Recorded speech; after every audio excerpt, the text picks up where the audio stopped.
They laughed when she stumbled onto that auction block in chains, bleeding and broken, nothing more than property to be sold to the highest bidder. The crowd roared with cruel delight as men placed their bids, each one promising to teach her obedience, to break whatever spirit remained in those defiant eyes. But when a quiet rancher stepped forward with his silent son and spoke 5 words that changed everything, "My son needs you," the laughter died.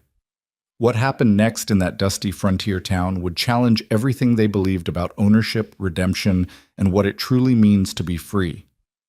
If you're ready to hear how one woman's darkest moment became her greatest liberation, stay with me until the end. And please, hit that like button and comment with your city so I can see how far Lena's story travels across the world. The sun beat down on Redstone Flats like the hammer of judgment itself, merciless and unforgiving. Heat waves shimmered above the packed dirt of Main Street, distorting the crude wooden platform that had been erected in the town square that morning.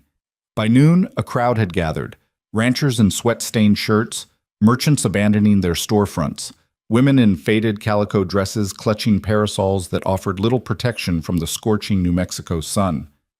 They came for the spectacle. They always did.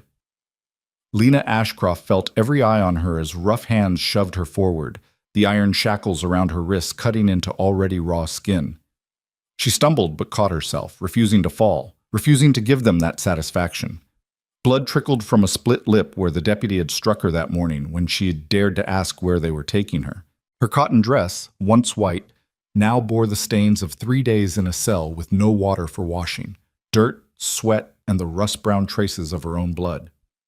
"Step lively now," Sheriff Garrett muttered behind her, his breath reeking of whiskey and tobacco. Folks paid good money to see this.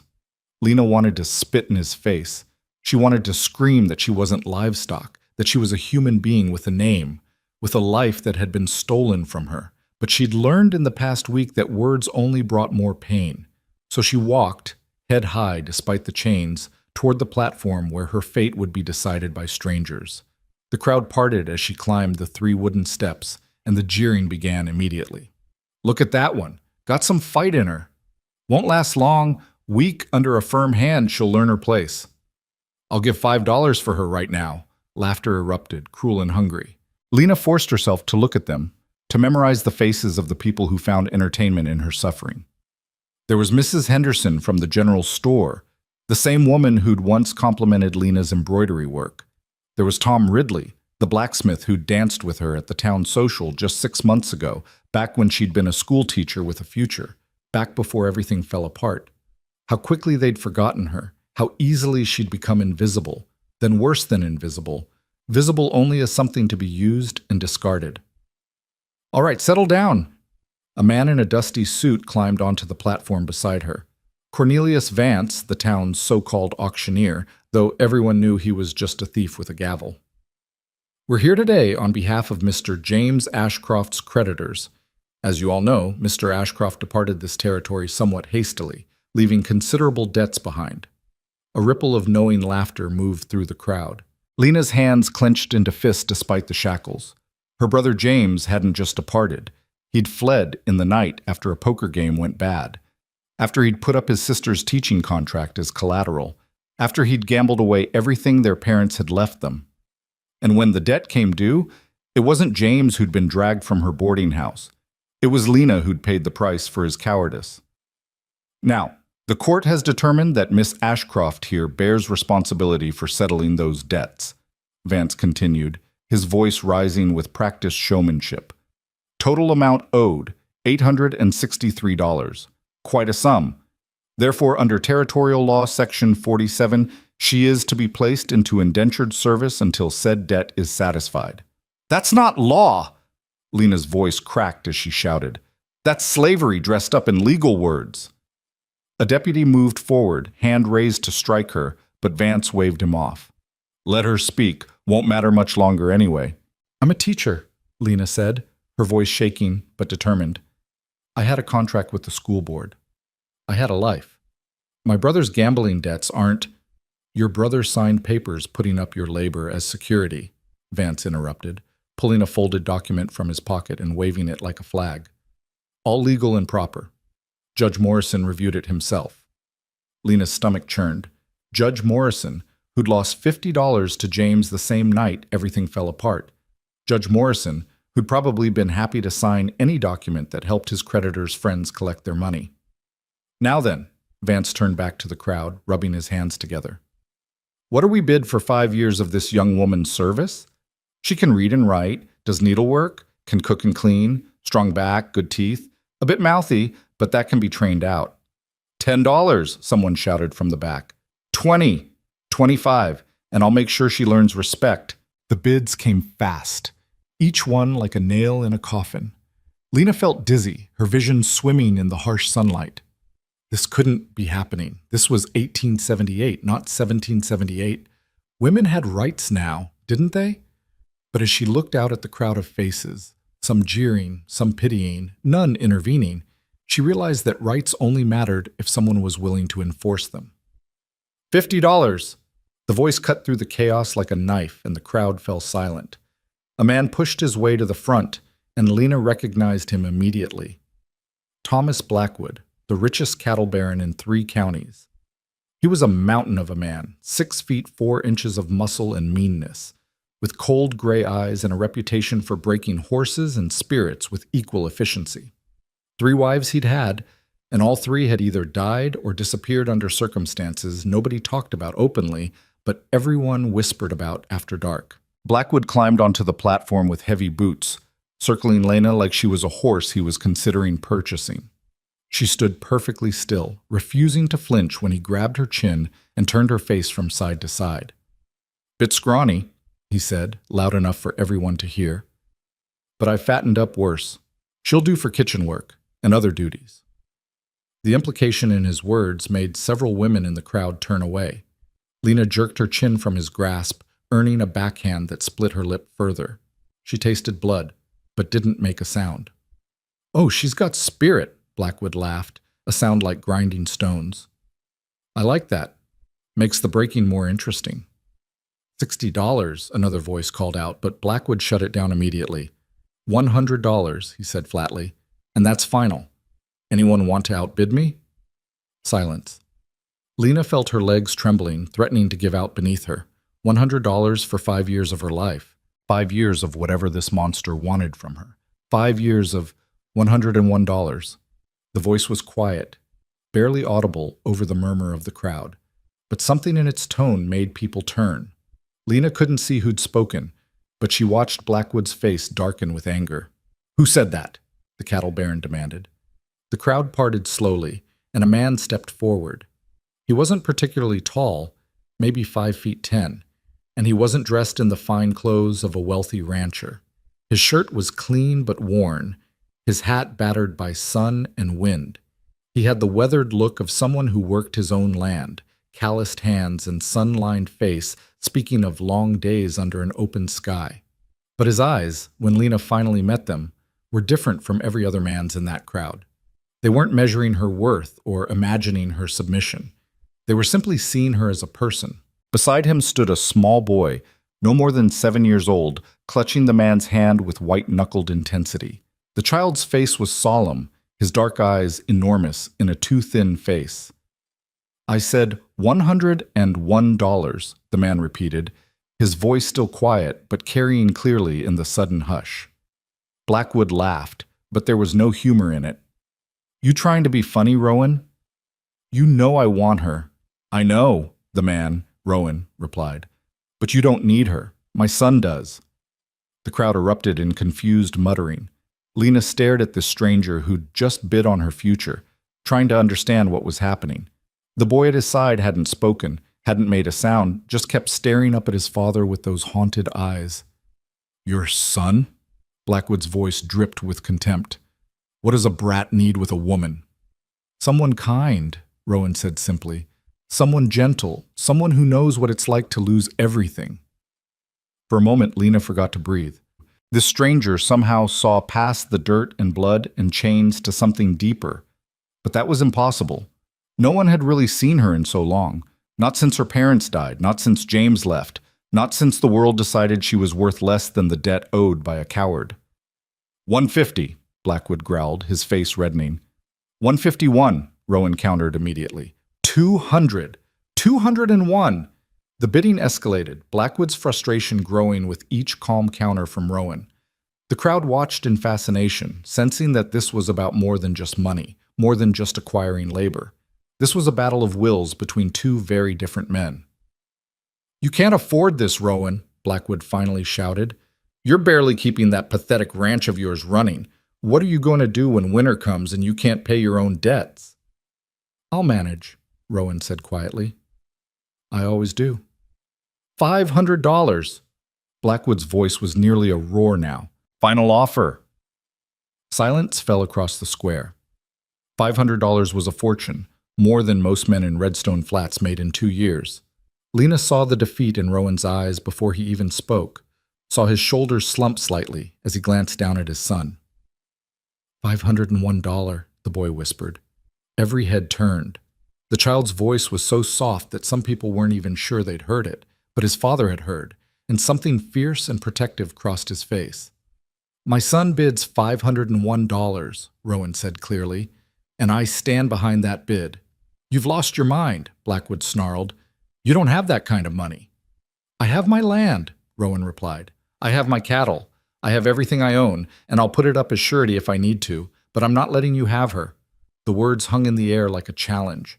Blackwood's hand moved toward the gun at his hip, and several people in the crowd gasped. But Rowan didn't flinch, didn't reach for his own weapon. He just stood there, his son's hand in his, facing down the most dangerous man in the county with nothing but quiet determination. Vance cleared his throat nervously. "Mr. Blackwood, do you wish to counter the bid?" For a long moment, Blackwood said nothing. His eyes moved between Rowan, the boy, and Lena, calculating. Then, slowly, deliberately, he smiled, and it was worse than his anger.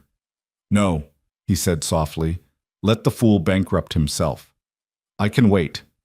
Everything Rowan owns will be on the auction block by spring, including her. And when that happens, there won't be anyone to save her." He climbed down from the platform and pushed through the crowd, his men following. The threat in his parting words was clear to everyone, especially to Lena.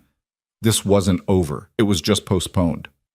"Sold," Vance declared, bringing his gavel down with a sharp crack. $501 to Caleb Rowan. Payment due within 30 days, or the contract reverts to the next highest bidder. 30 days. Lena's mind reeled. This stranger had just committed himself to financial ruin to prevent Blackwood from owning her. But what did that really mean? Had she just traded one kind of ownership for another? Caleb Rowan climbed onto the platform slowly, his son still clutching his hand. Up close, Lena could see the lines around his eyes, the gray threading through his dark hair. He was younger than he'd seemed from a distance, probably only in his mid-30s, but he had the worn look of someone who'd lived through more than his years. "Sheriff Garrett," Caleb said, not taking his eyes off Lena. "Remove her chains, please." "Now hold on," Garrett protested. "Standard practice is to keep him restrained until—" "Remove her chains." Caleb's voice didn't rise, but something in it made the sheriff pause. "She's not property, and I won't have her treated like it." "You just bought her contract," Garrett pointed out. "That makes her a person who deserves dignity," Caleb interrupted. "The chains. Now." Grumbling, Garrett produced a key and unlocked the shackles. The relief was immediate and overwhelming.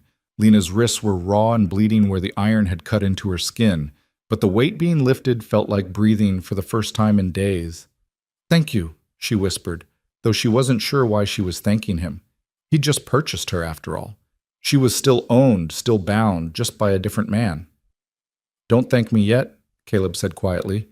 "You haven't heard what I'm offering." Lena looked up at him, confused.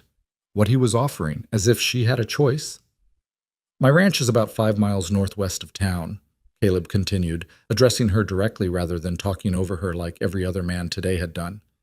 "It's small, just me and Noah here, and my foreman Cruz. We run about 200 head of cattle, some horses. The work is hard but honest." He paused, seeming to search for words. "I know what the paper says. I know legally you're bound to me for 5 years to work off your brother's debt. But I'm not interested in owning anyone, Miss Ashcroft.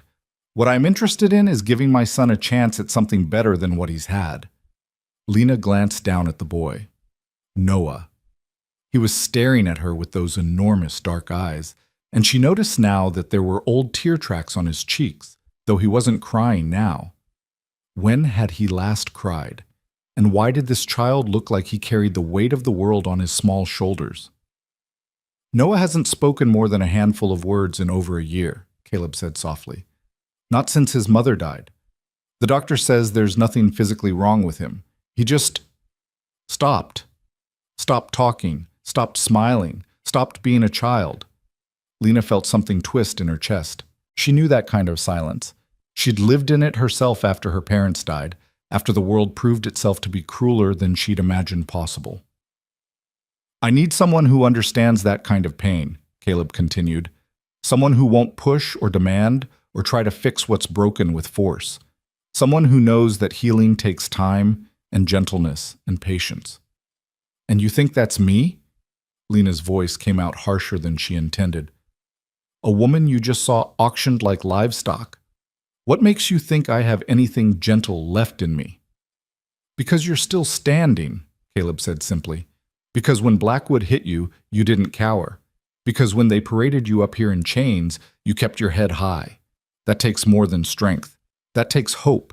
And hope is what my son needs more than anything. Lena wanted to tell him he was wrong. Hope was what she'd lost on this platform. Hope was the luxury of people who still believed the world could be kind.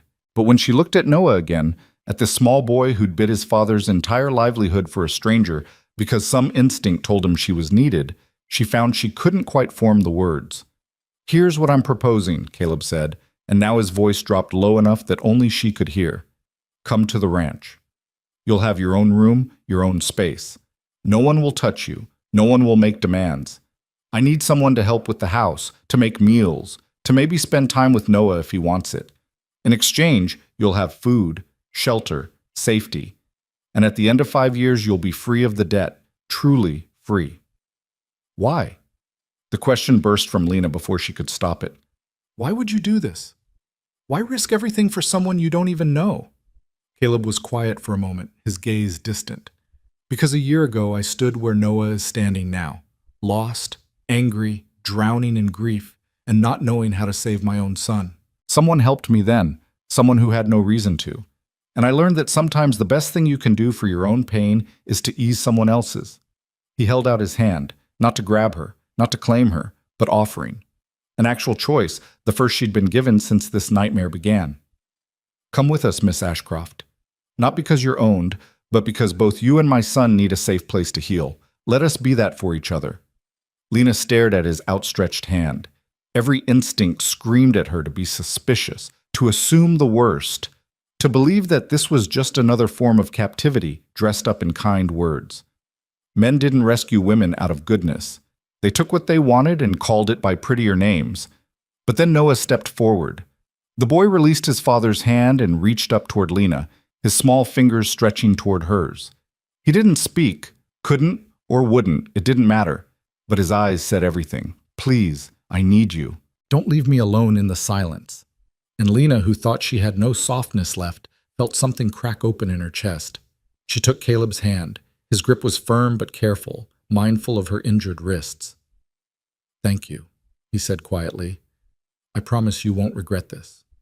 Lena didn't answer. She couldn't promise him anything, couldn't even promise herself that she wouldn't run the first chance she got. But for now, for this moment, she let herself be led down from the auction block, away from the jeering crowd, toward a wagon waiting at the edge of the square. Behind them, the crowd dispersed, already moving on to the next bit of excitement, the next scandal to gossip about. The auction block stood empty in the blazing sun, but Lena could still feel the weight of the chains, the shame of being put on display, the terror of watching men bid for the right to control her life. Caleb helped her into the wagon with surprising gentleness, then lifted Noah up to sit between them. The boy immediately reached for Lena's hand, his small fingers wrapping around hers with surprising strength. It's about an hour's ride, Caleb said, taking up the reins. If you need to stop, just say so. Lena nodded but didn't trust her voice. As the wagon lurched into motion, carrying her away from Redstone Flats and toward an unknown future, she allowed herself one backward glance at the town that had betrayed her. Mrs. Henderson was already back in her store. Tom Ridley had returned to his smithy. The platform where she'd stood in chains was being dismantled by workers who whistled while they worked, as if nothing of consequence had happened there. She turned forward, fixing her eyes on the horizon where heat waves made the distant mesas shimmer like a mirage. Beside her, Noah's hand tightened in hers, a small anchor in a world that had proven itself fundamentally unstable. Maybe Caleb Rowan was different from the other men. Maybe his offer of safety was genuine. Or maybe this was just another kind of trap, and she was trading one master for another. But as the wagon rolled on through the desert heat, leaving the town and its cruelties behind, Lena made herself a promise. Whatever happened at that ranch, whatever this man actually wanted from her, she would survive it. She would endure it. And when her 5 years were up, she would walk away free. She'd learned the hard way that the world was cruel and that kindness was usually a mask for something darker. But she'd also learned that she was stronger than she'd ever imagined. Strong enough to stand in chains before a mocking crowd. Strong enough to lift her head even when everything inside her wanted to break. Strong enough to survive whatever came next. The wagon rolled on, carrying 3 damaged souls toward an uncertain future. Behind them, Redstone Flats shimmered in the heat, already forgetting the woman who'd been sold there. Ahead, the open land stretched endlessly, offering either salvation or just another kind of suffering. Lena didn't know which it would be, but for the first time in a week, she had the smallest, most fragile sliver of something she'd thought was lost forever. She had a choice in what happened next, and that, she was learning, was worth more than any amount of freedom that could be bought or sold. The wagon wheels carved tracks through red dust as they left Redstone Flats behind, the town shrinking to nothing more than a dark smudge on the horizon. Lena sat rigid on the wooden bench, every jolt and bump sending fresh pain through her bruised body, but she refused to show weakness. Noah's hand remained clasped in hers, his grip surprisingly strong for such a small child, as if he feared she might vanish if he let go. Caleb drove in silence, his eyes fixed on the winding trail ahead. The landscape stretched out in all directions, endless red earth punctuated by scrub brush and the occasional twisted juniper, mountains rising purple in the distance. It was beautiful in a harsh, unforgiving way, and Lena found herself wondering if that's what she'd become.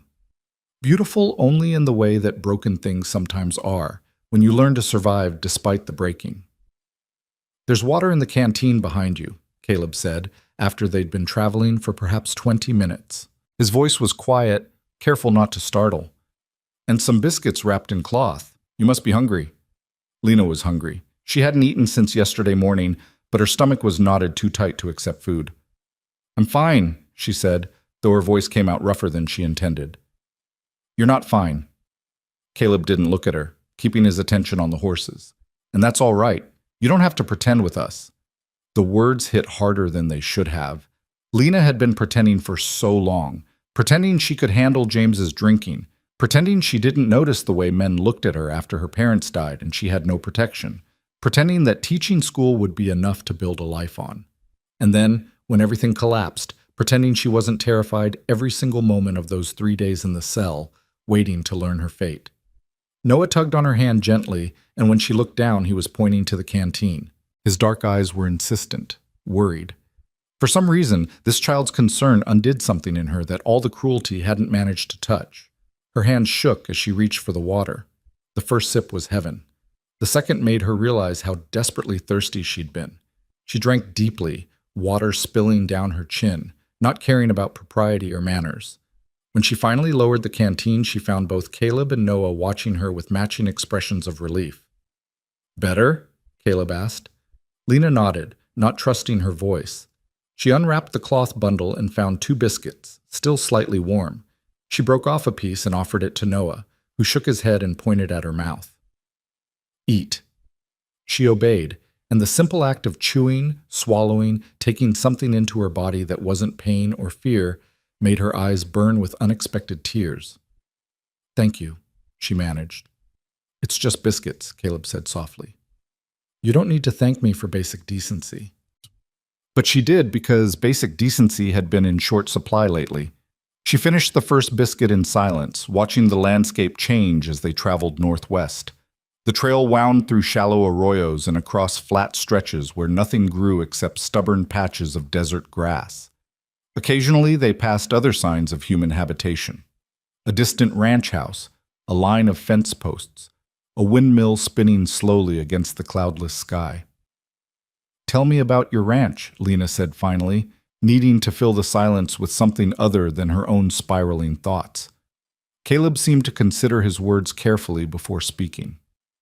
"It's not much by some standards. My father started it 30 years ago with nothing but determination and a land grant. 200 acres, though only about half of that is usable grazing land. We've got a decent well, which is worth more than gold out here. The house is small but solid. My father built it to last." "And your foreman?" "Cruz, you said?" "Cruz Mendoza. He's been with my family since I was Noah's age. Saved my life more than once when I was young and stupid."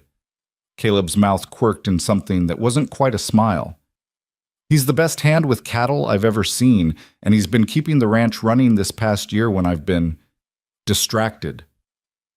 By grief, Lena understood. By trying to care for a son who'd stopped speaking, stopped living in any meaningful way. She glanced at Noah, who was watching the horizon with those two old eyes, and wondered what he'd seen.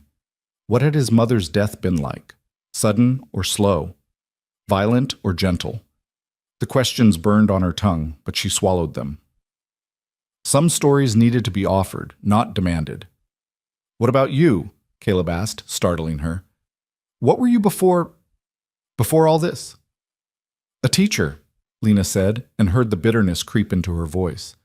"For 3 years, I taught reading and arithmetic to children aged 6 to 12. I was good at it too. The school board renewed my contract every year." "What happened?"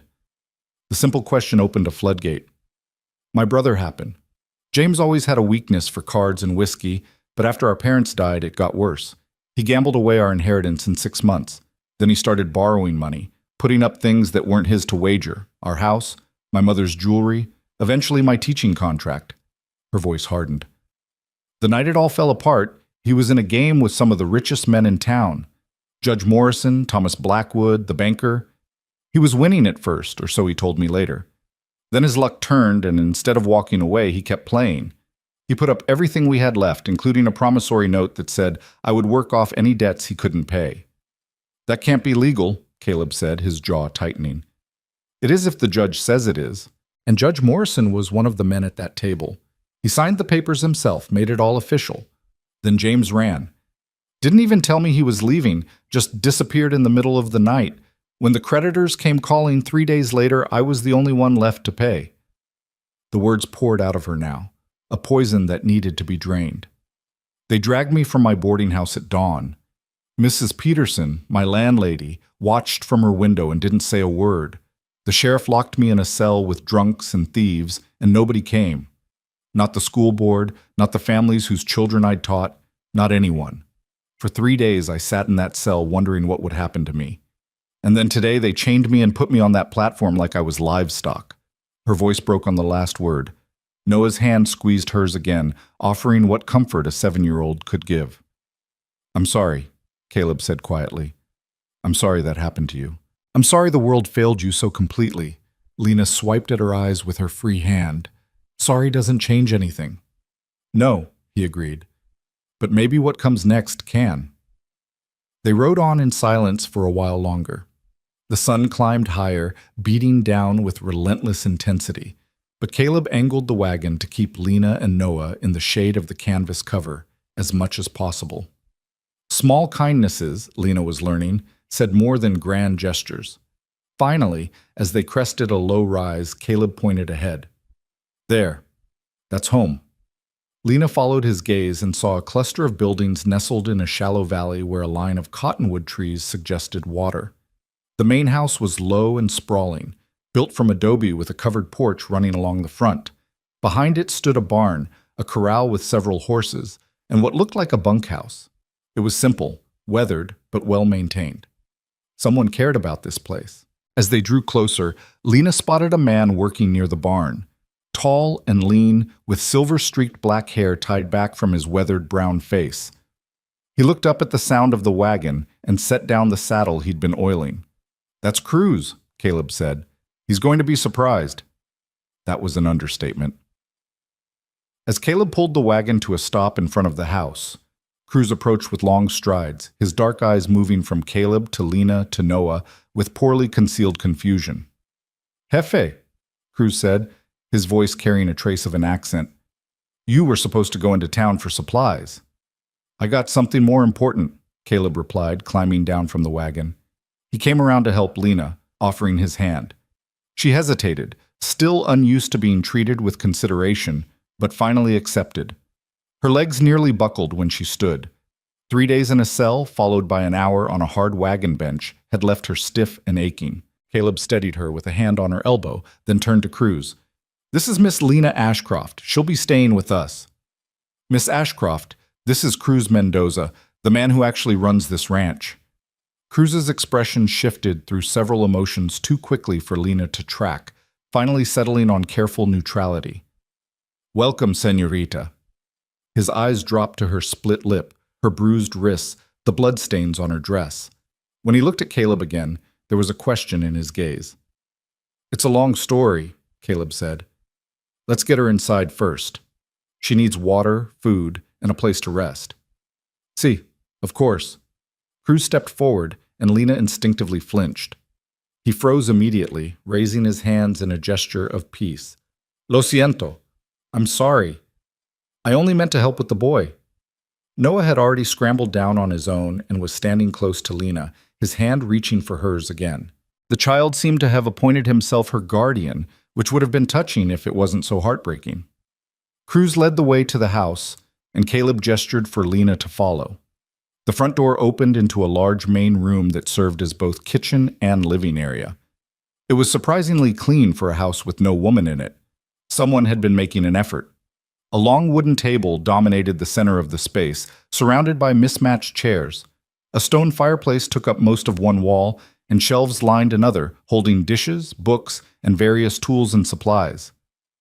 Your room is through here, Caleb said, crossing to a door on the far side of the room. It used to be a guest room. He opened the door to reveal a small but comfortable space, a narrow bed with a simple quilt, a dresser with a chipped mirror, a chair by the window. It wasn't much, but after 3 nights in a cell, it looked like paradise. There's a pump out back for water, Caleb continued. We heat it on the stove if you want a bath. There should be some... He paused, something painful crossing his face. Some dresses in the dresser. They might fit you. You're welcome to use anything you need.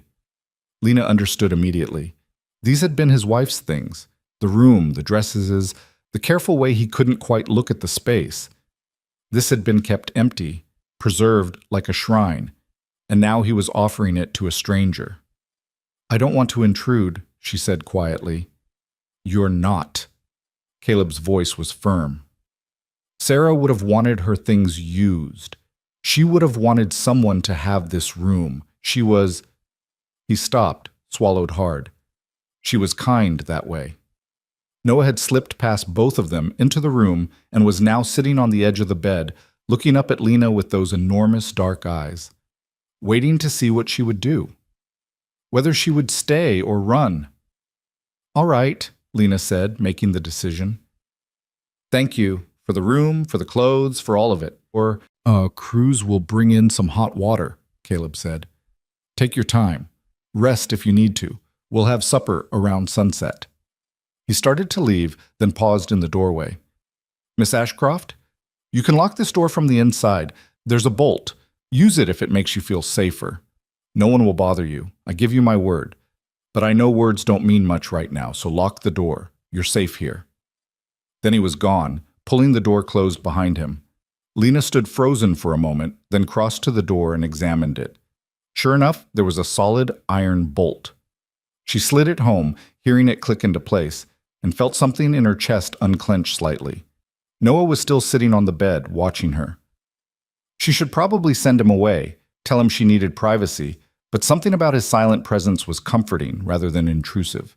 He'd chosen her somehow, in that crowd. Put his father's entire livelihood on the line for her. The least she could do was let him sit with her for a while. She sank into the chair by the window, every muscle in her body suddenly screaming with exhaustion. Through the glass, she could see Caleb and Cruz standing by the wagon, deep in conversation. Cruz's hands moved expressively, clearly asking questions. Caleb's responses were quieter, more controlled, but she could see the determination in the set of his shoulders.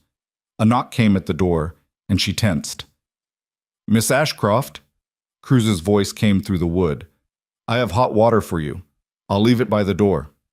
She waited until she heard his footsteps retreat, then slid back the bolt and retrieved the large bucket of steaming water. It took 2 more trips to fill the basin on the dresser enough for a proper wash. When she finally slid the bolt home again, Noah had curled up on the bed, his eyes drifting closed despite his obvious effort to stay awake. "You can sleep," Lena told him softly. "I'm not going anywhere." She didn't know if she was telling the truth or not, but it seemed to be what he needed to hear. His eyes closed fully, and within minutes, his breathing had evened into sleep. Alone, or as alone as she could be with a sleeping child in the room, Lena finally allowed herself to break. She stripped off her ruined dress, letting it fall to the floor in a heap. The hot water in the basin was the most beautiful thing she'd seen in days. She wet a cloth and began to wash, slowly, carefully, trying to remove not just the dirt and blood, but the memory of hands grabbing her, of being put on display, of being measured like livestock. When she caught sight of herself in the mirror, she almost didn't recognize the woman staring back. Dark circles shadowed her eyes. Her cheekbone was swelling from where Blackwood had struck her. Her split lip had stopped bleeding but looked awful. Bruises colored her arms, her shoulders, her wrists where the shackles had cut deep. But underneath all the damage, she was still herself. Still Lena Ashcroft, who'd read every book in her parents' library by the time she was 14, who'd taught reading to 36 children and loved every frustrating, wonderful moment of it, who'd survived her parents' death, her brother's betrayal, and today's humiliation. She was still here, still breathing, still fighting. She opened the dresser drawers and found them carefully organized, dresses, undergarments, stockings, all neatly folded and smelling faintly of lavender. She chose a simple blue calico dress that looked like it might fit and put it on carefully, her bruised body protesting every movement.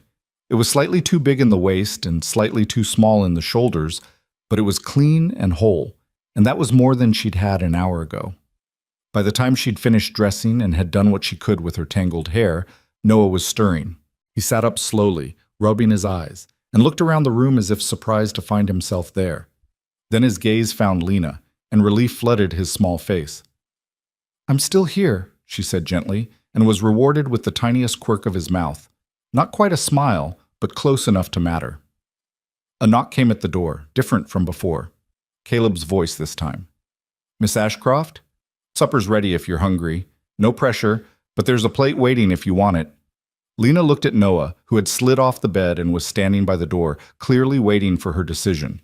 She could stay in this room, safe behind the bolt, and no one would blame her. Or she could take the next step, whatever that meant. She slid back the bolt and opened the door. Caleb stood in the main room, and something in his expression shifted when he saw her. Relief, maybe, or just acknowledgement that she'd chosen to join them rather than hide.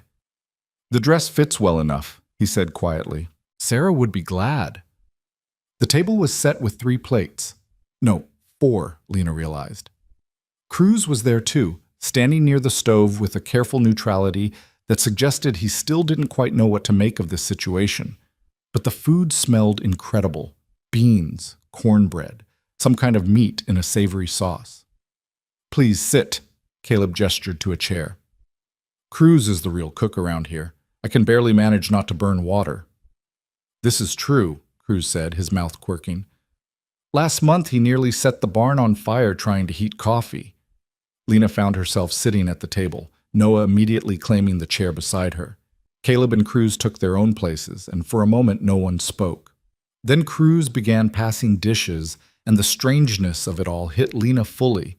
Here she was, hours after being sold on an auction block, sitting at a table with 3 men like she was a person who mattered. "How long have you two known each other?" Lena asked. Needing to break the silence with something normal, something that didn't involve chains or auctions or the weight of unpayable debts. Cruz glanced at Caleb before answering. "Since he was 7 years old.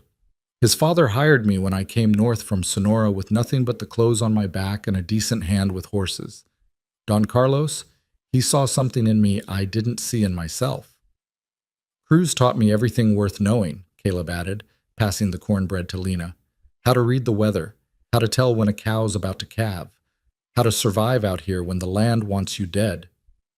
I taught you how not to get yourself killed doing stupid things, Cruz corrected, which you still do anyway.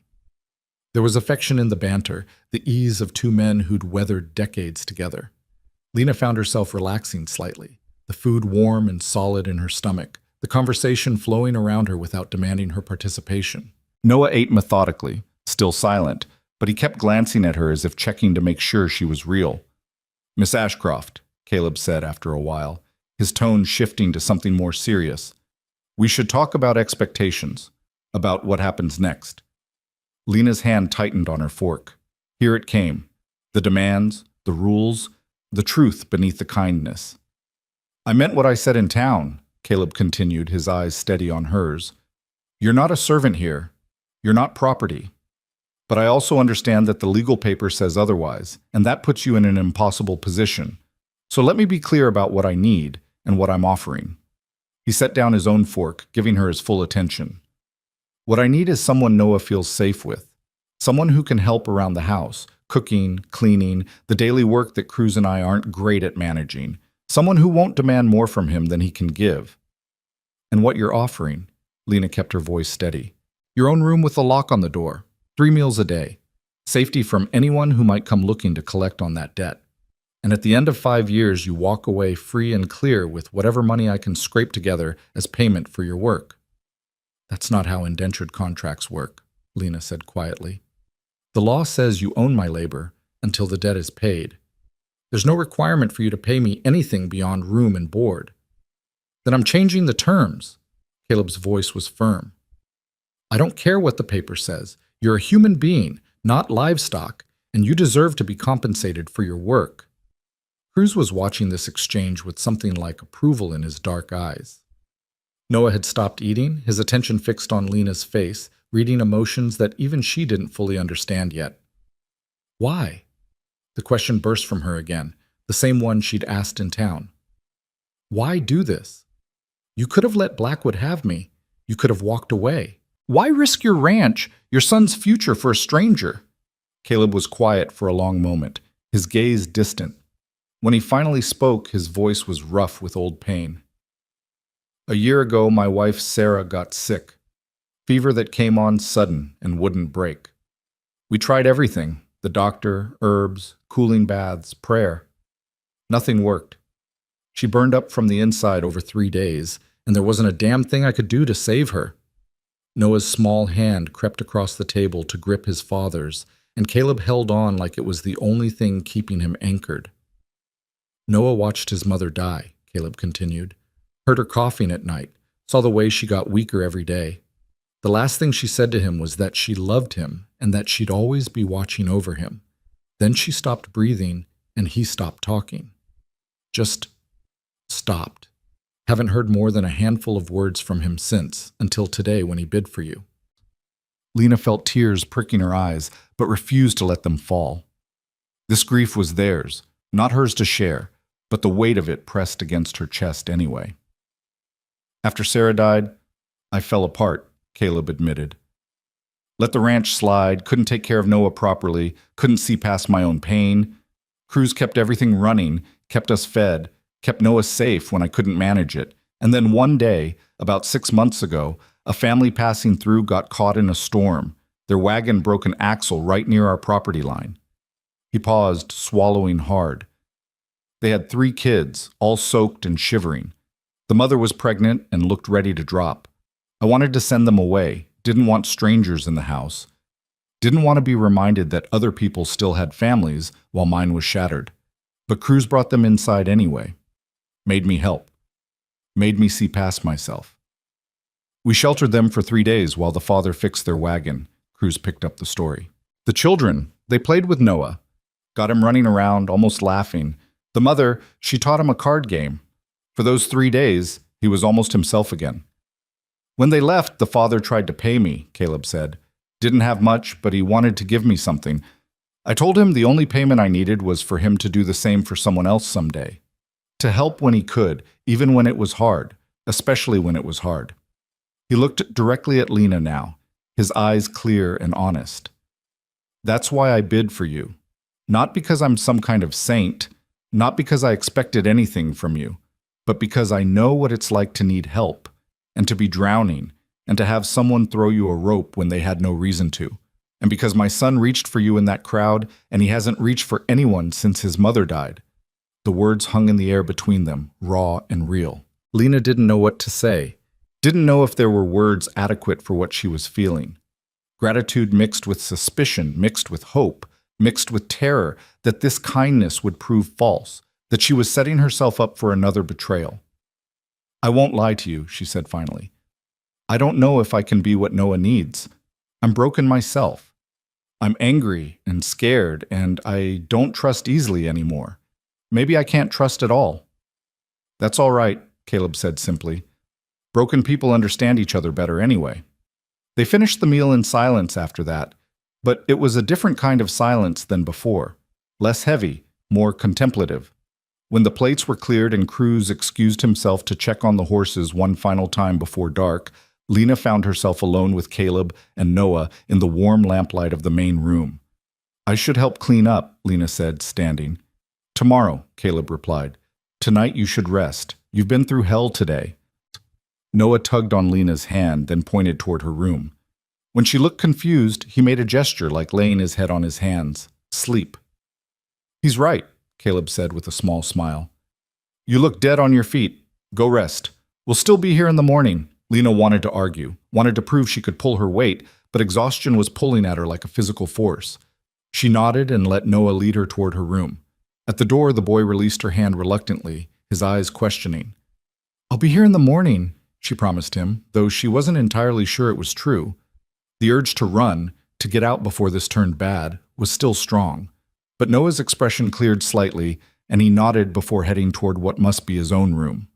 Lena closed her door and slid the bolt home. The bed called to her, and she sank onto it without even removing the borrowed dress.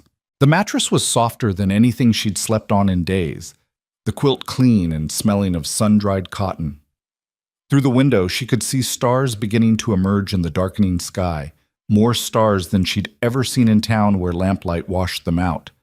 She should be planning her escape, should be figuring out how to get away before the other shoe dropped, before Caleb's kindness revealed itself as something else. But her body was too tired, her mind too scattered, and somewhere deep inside a small voice whispered that maybe, just maybe, she didn't need to run. Not yet. Sleep claimed her quickly, pulling her down into darkness that was mercifully dreamless. She woke in the dead of night to the sound of screaming. Lena bolted upright, heart pounding, disoriented in the unfamiliar room. The screaming continued, high-pitched, terrified, unmistakably a child. Noah. She was on her feet and at the door before conscious thought caught up, sliding back the bolt and stumbling into the main room. Caleb was already there, coming from the opposite direction, hair disheveled and eyes wild with panic. They reached Noah's door at the same time, and Caleb threw it open to reveal the boy thrashing in his bed, sheets tangled around his small body, tears streaming down his face as he screamed without words. "Nightmare," Caleb said, his voice tight. "He gets them almost every night. Sarah's death. He relives it." He moved to the bed and gathered Noah into his arms, but the boy fought against him, still trapped in whatever horror his mind had conjured. Caleb held firm, rocking slightly, murmuring words Lena couldn't quite make out. But Noah's screams didn't stop, and his small fists beat against his father's chest with surprising force. Lena didn't think, just acted. She climbed onto the bed and wrapped herself around both of them, adding her arms to Caleb's embrace, her voice to his murmuring.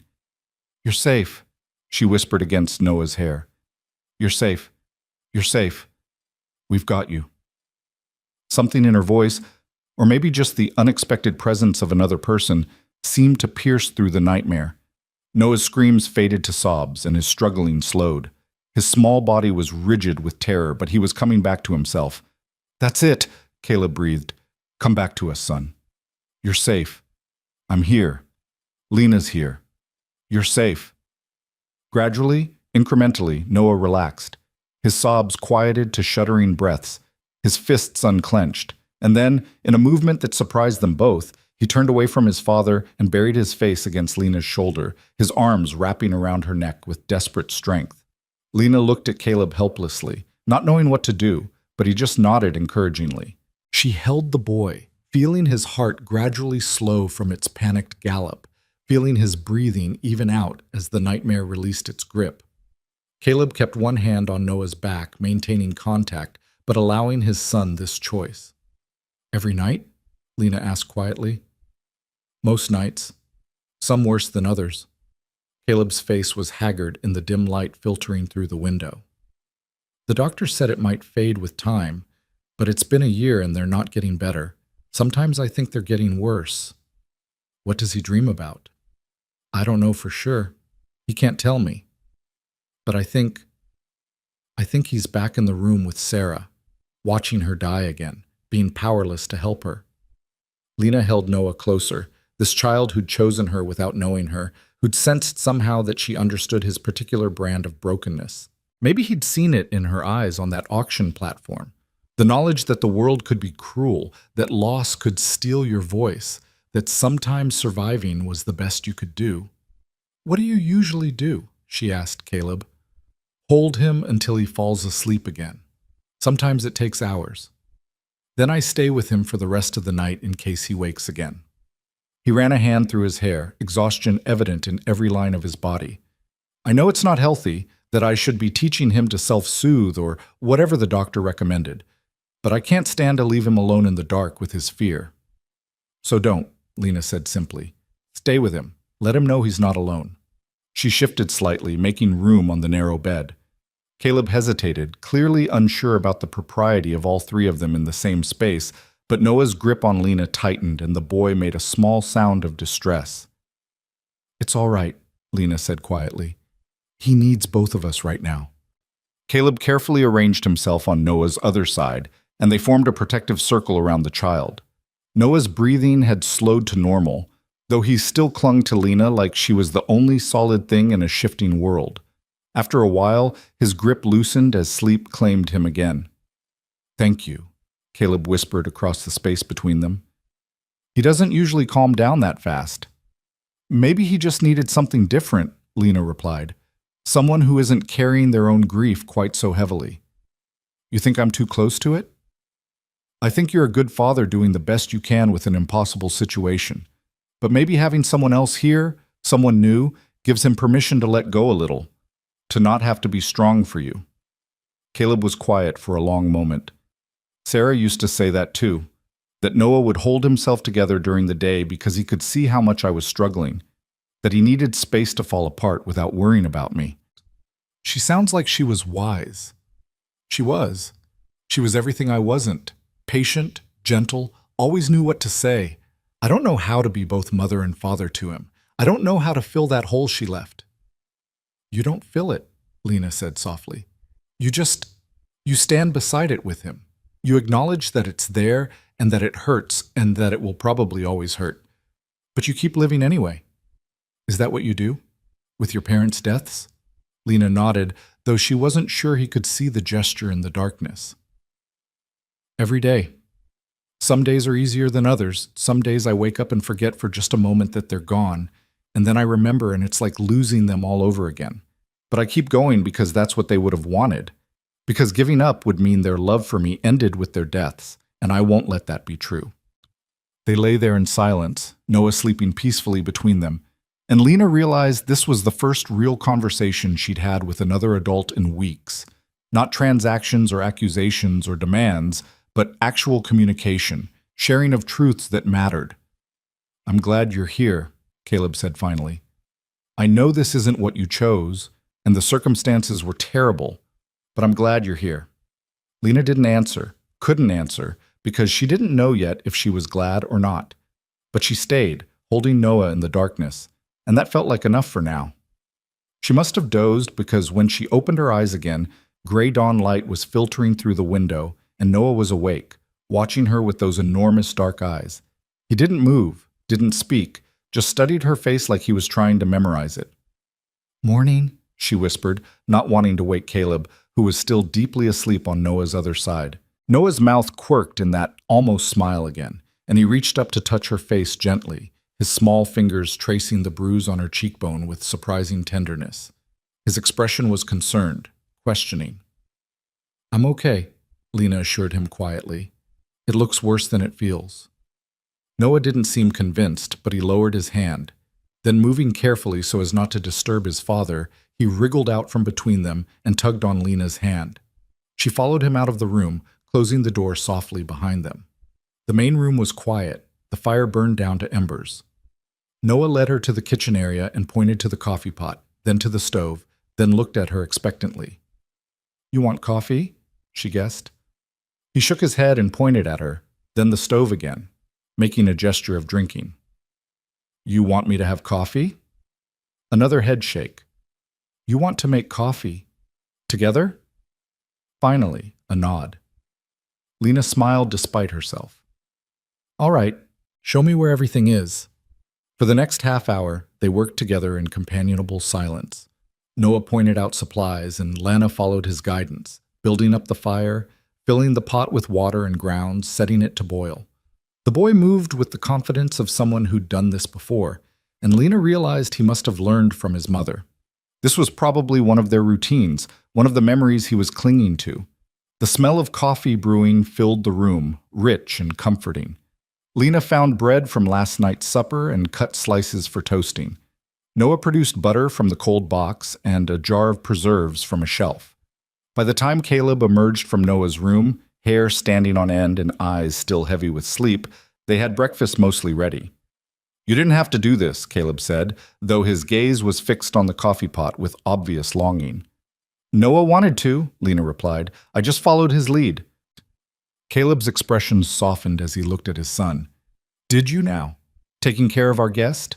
Noah nodded solemnly, and for just a moment, Lena saw a glimpse of pride break through the grief on Caleb's face.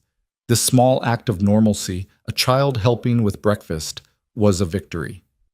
Cruz joined them a few minutes later, stopping short when he saw the table already set and food prepared. Did I oversleep? Am I dreaming? Noah and Miss Ashcroft got an early start, Caleb explained, pouring coffee for everyone. Milagro, Cruz muttered, but there was approval in his eyes as he took his seat. They ate together, and Lena felt the strangeness of it all over again. Just yesterday morning, she'd been locked in a cell with no future.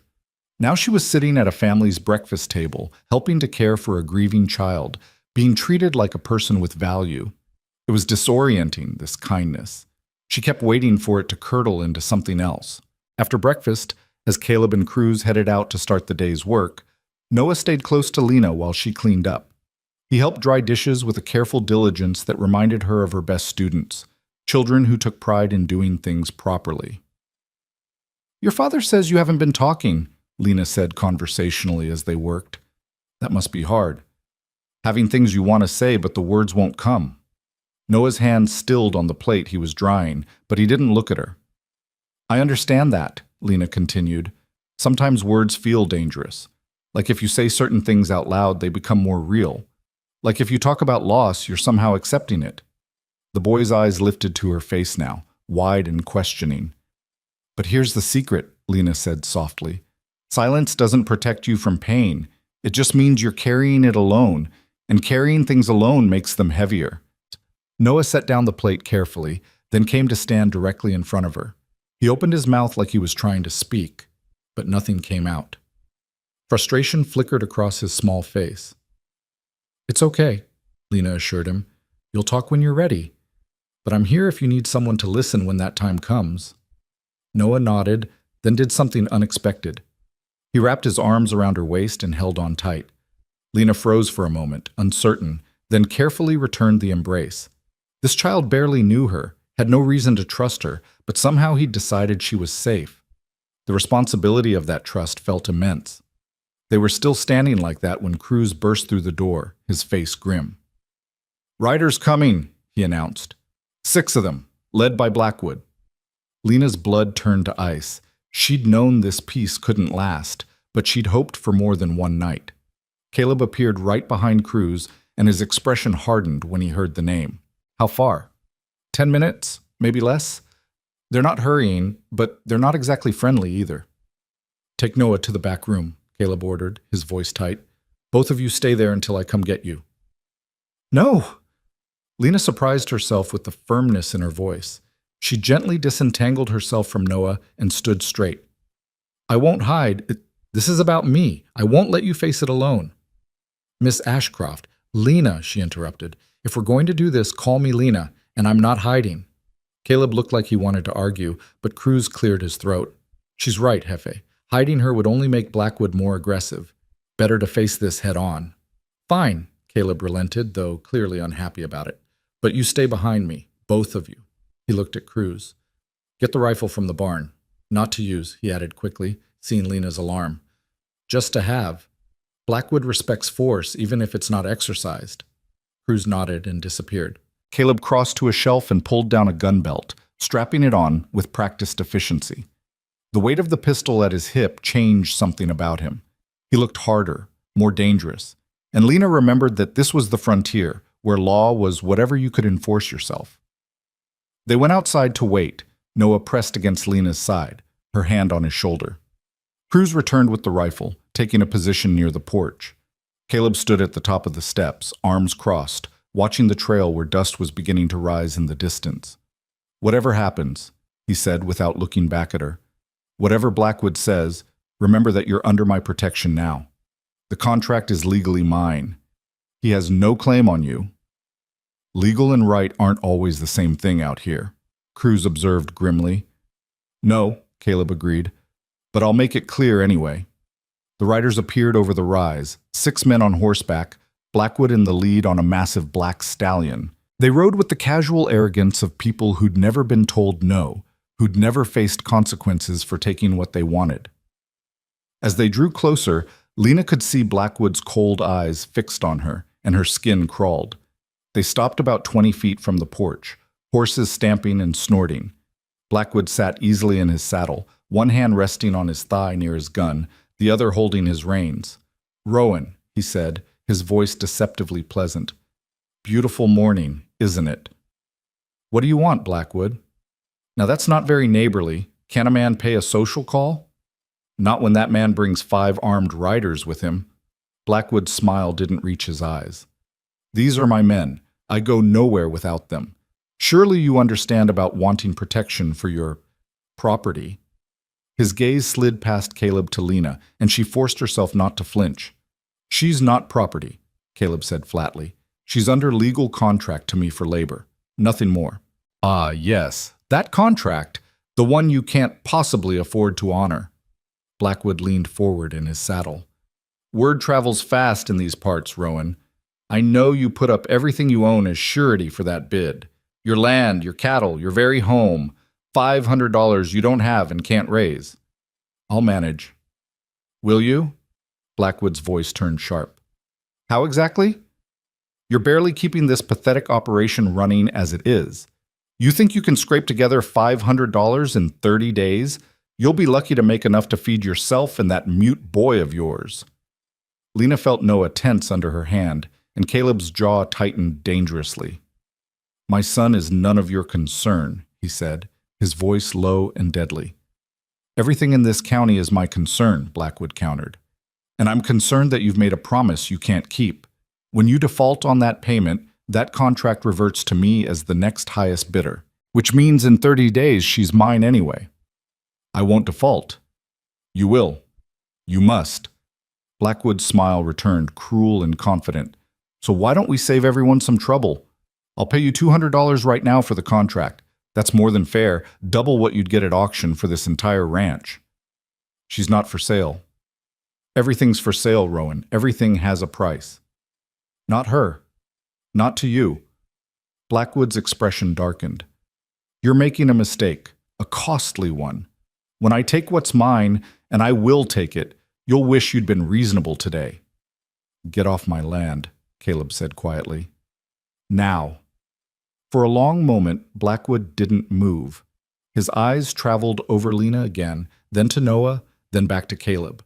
The threat in his gaze was unmistakable. 30 days, Rowan, then we'll see how noble you feel when you're watching everything you love disappear. He pulled his horse around, his men following. Enjoy your little family while it lasts. They rode away at a casual pace, leaving nothing but dust and dread in their wake. Lena released a breath she hadn't realized she'd been holding, her legs suddenly weak. He's right, she said, her voice barely above a whisper. You can't raise that money. You'll lose everything because of me. Caleb turned to face her, his expression fierce. I'll lose nothing. We'll figure something out. How? How can you possibly? I don't know yet. The admission seemed torn from him. But I'm not giving up, and I'm sure as hell not giving you to him. We have 30 days. That's enough time to find a solution. Cruz had lowered the rifle, but his expression was troubled. Jefe, he's not wrong about the money. Our margins are thin. Even if we sold every head of cattle we own, we'd barely make half what you owe. Then we'll find another way. What other way? Lena demanded, frustration and fear making her voice sharp. You've tied your entire future to a debt you can't pay. For a woman you don't even know. Why would you do that? Because it was the right thing to do. Caleb's voice rose to match hers. Because I couldn't stand there and watch you be sold to that monster. Because my son reached for you, and he hasn't reached for anyone or anything since his mother died. Because he stopped abruptly, running both hands through his hair.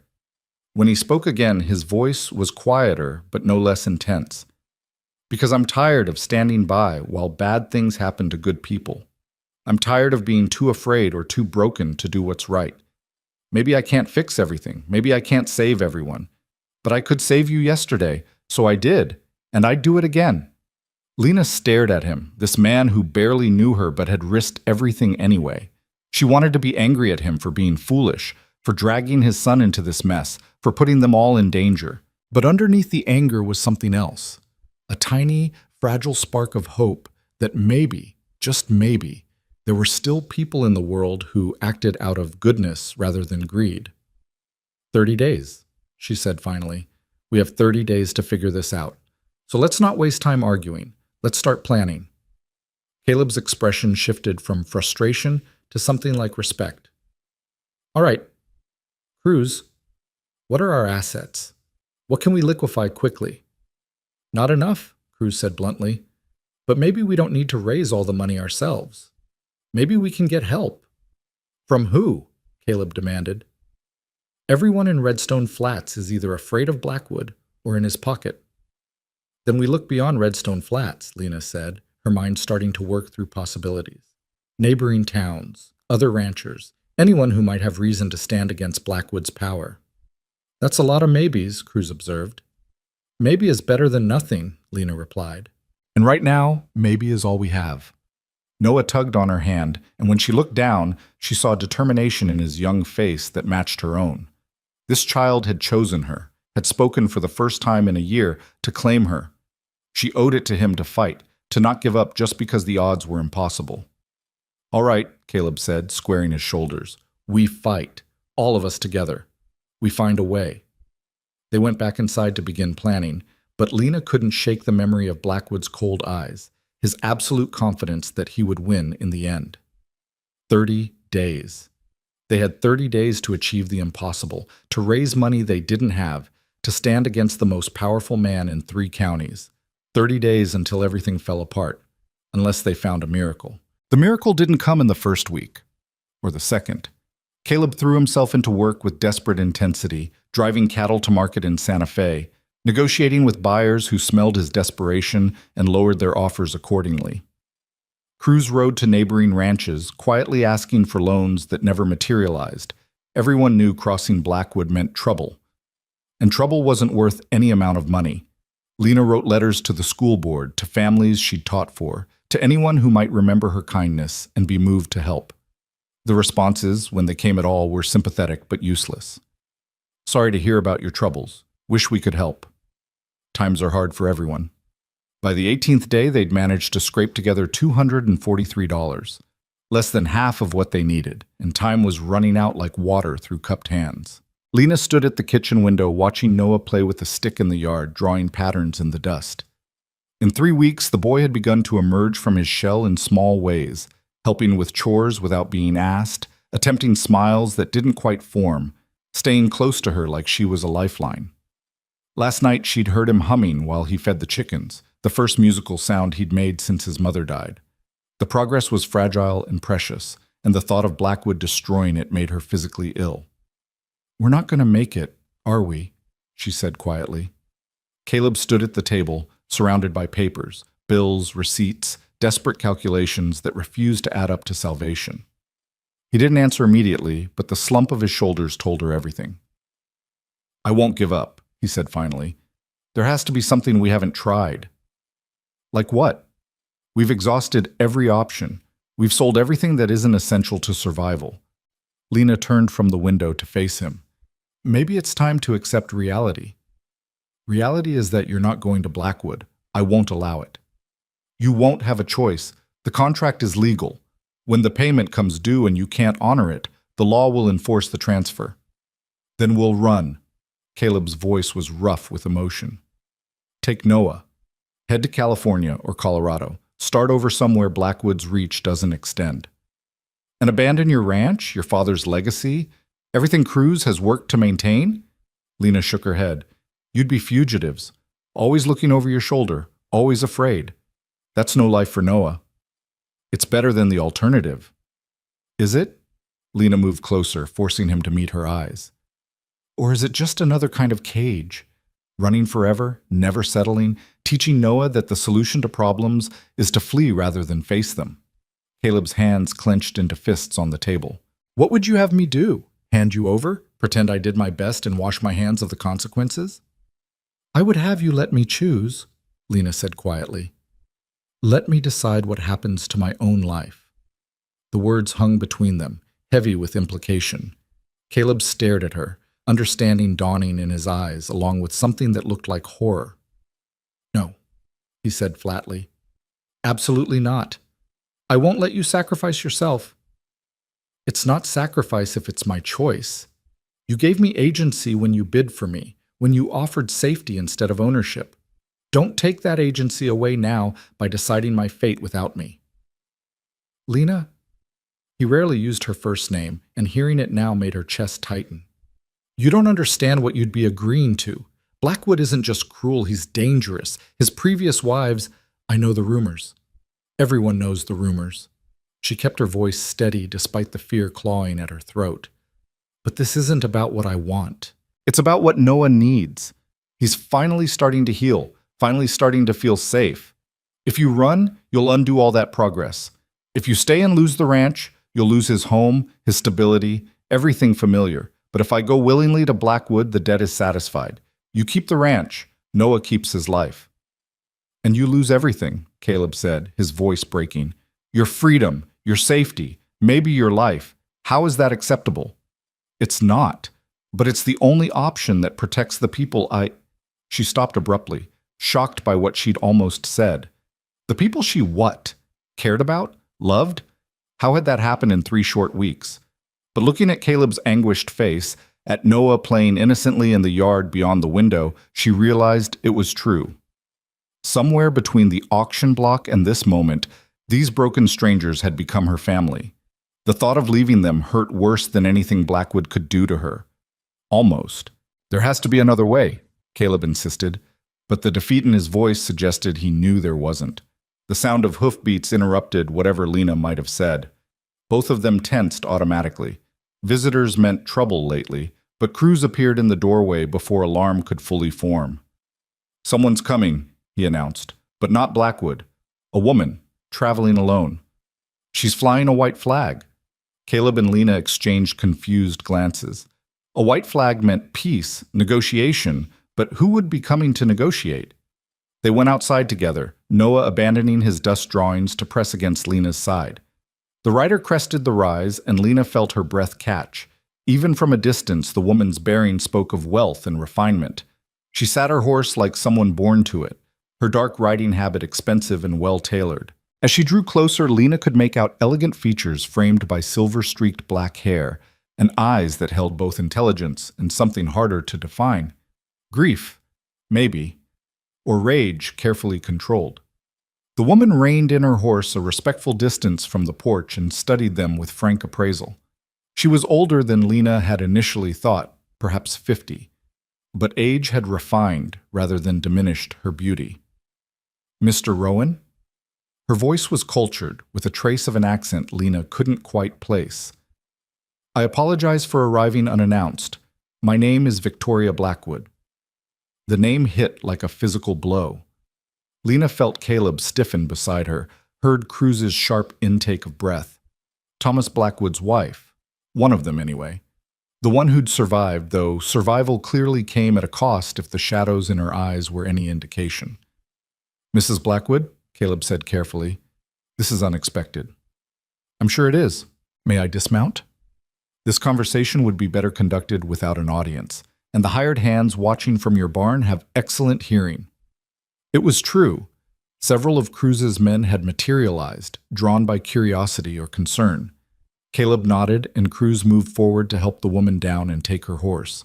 She moved with practiced grace, though Lena noticed the careful way she held her left side, as if something there pained her.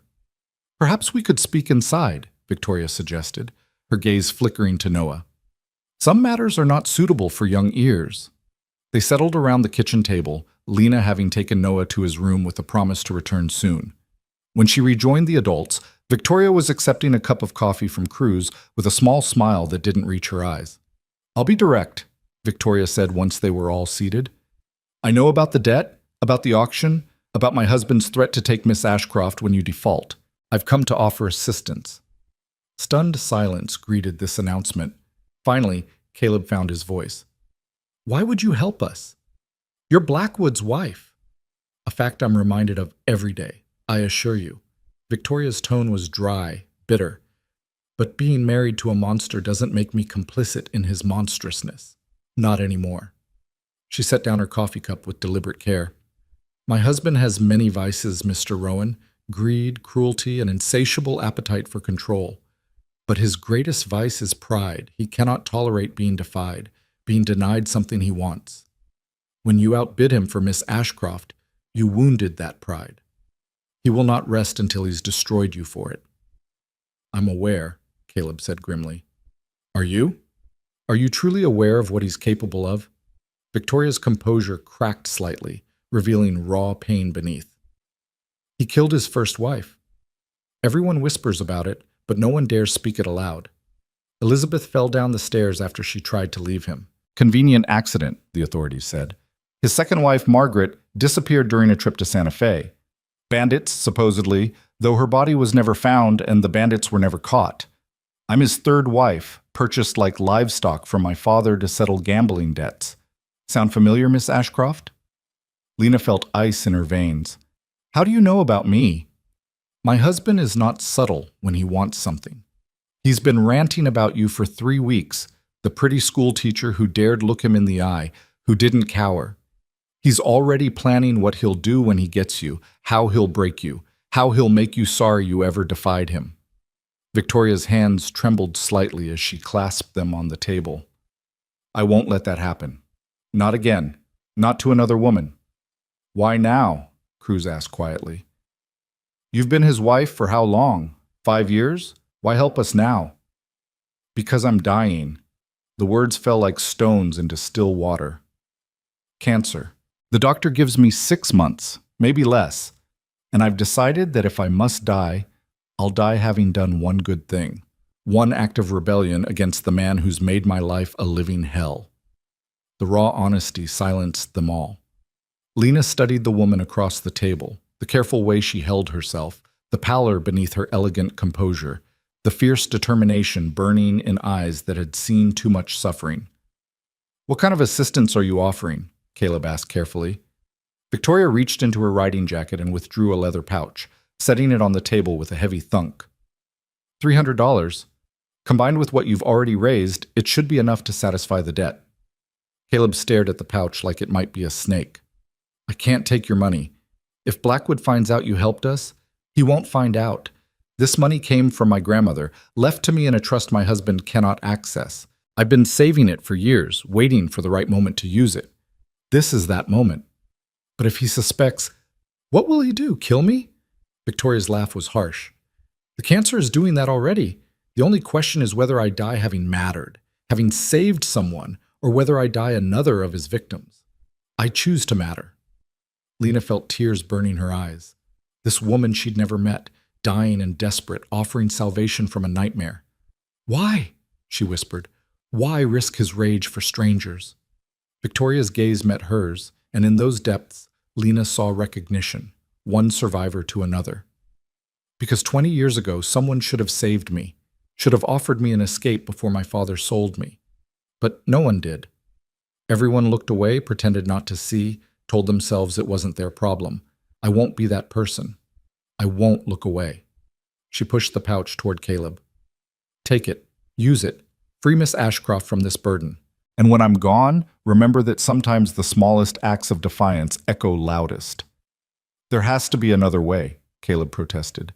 Something we can do that doesn't put you in danger. I'm already in danger. I've been in danger since the day I married him. Victoria stood carefully, wincing slightly. The money is yours. I'll deny giving it if asked, and my husband has no way to prove otherwise. Accept this gift in the spirit it's offered, one broken soul trying to save another. She moved toward the door, but Lena stopped her with a hand on her arm. Come with us. Leave him. You don't have to go back there. For a moment, something like hope flickered across Victoria's face. Then it died, replaced by weary resignation. I have nowhere else to go. My family disowned me when I married Thomas. I have no money beyond what I've just given you, no skills for independent survival. And the cancer? She touched her side gently. I need the doctor's care, the medicine. Running would only hasten the inevitable.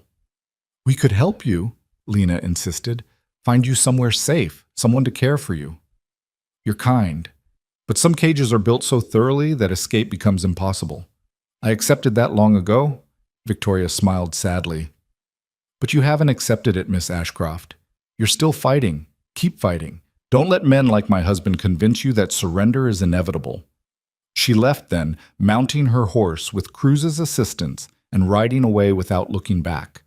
They watched until she disappeared over the rise, the dust of her passage settling slowly in the still air. Should we accept it? Caleb asked quietly. The money came from pain, from a dying woman's last rebellion. Does that make it wrong to use?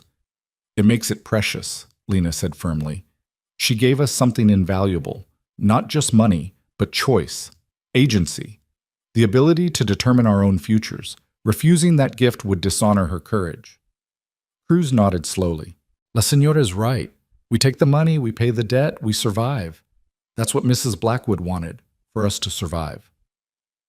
Caleb picked up the leather pouch, weighing it in his hands. Inside was salvation and obligation mixed together, a gift purchased with suffering and offered with love. All right, he said finally. We accept. And we make damn sure her sacrifice means something. The next 3 days passed in a blur of activity. They counted the money obsessively, confirmed they had enough, prepared for the journey into Redstone Flats to settle the debt. Lena found herself simultaneously relieved and terrified.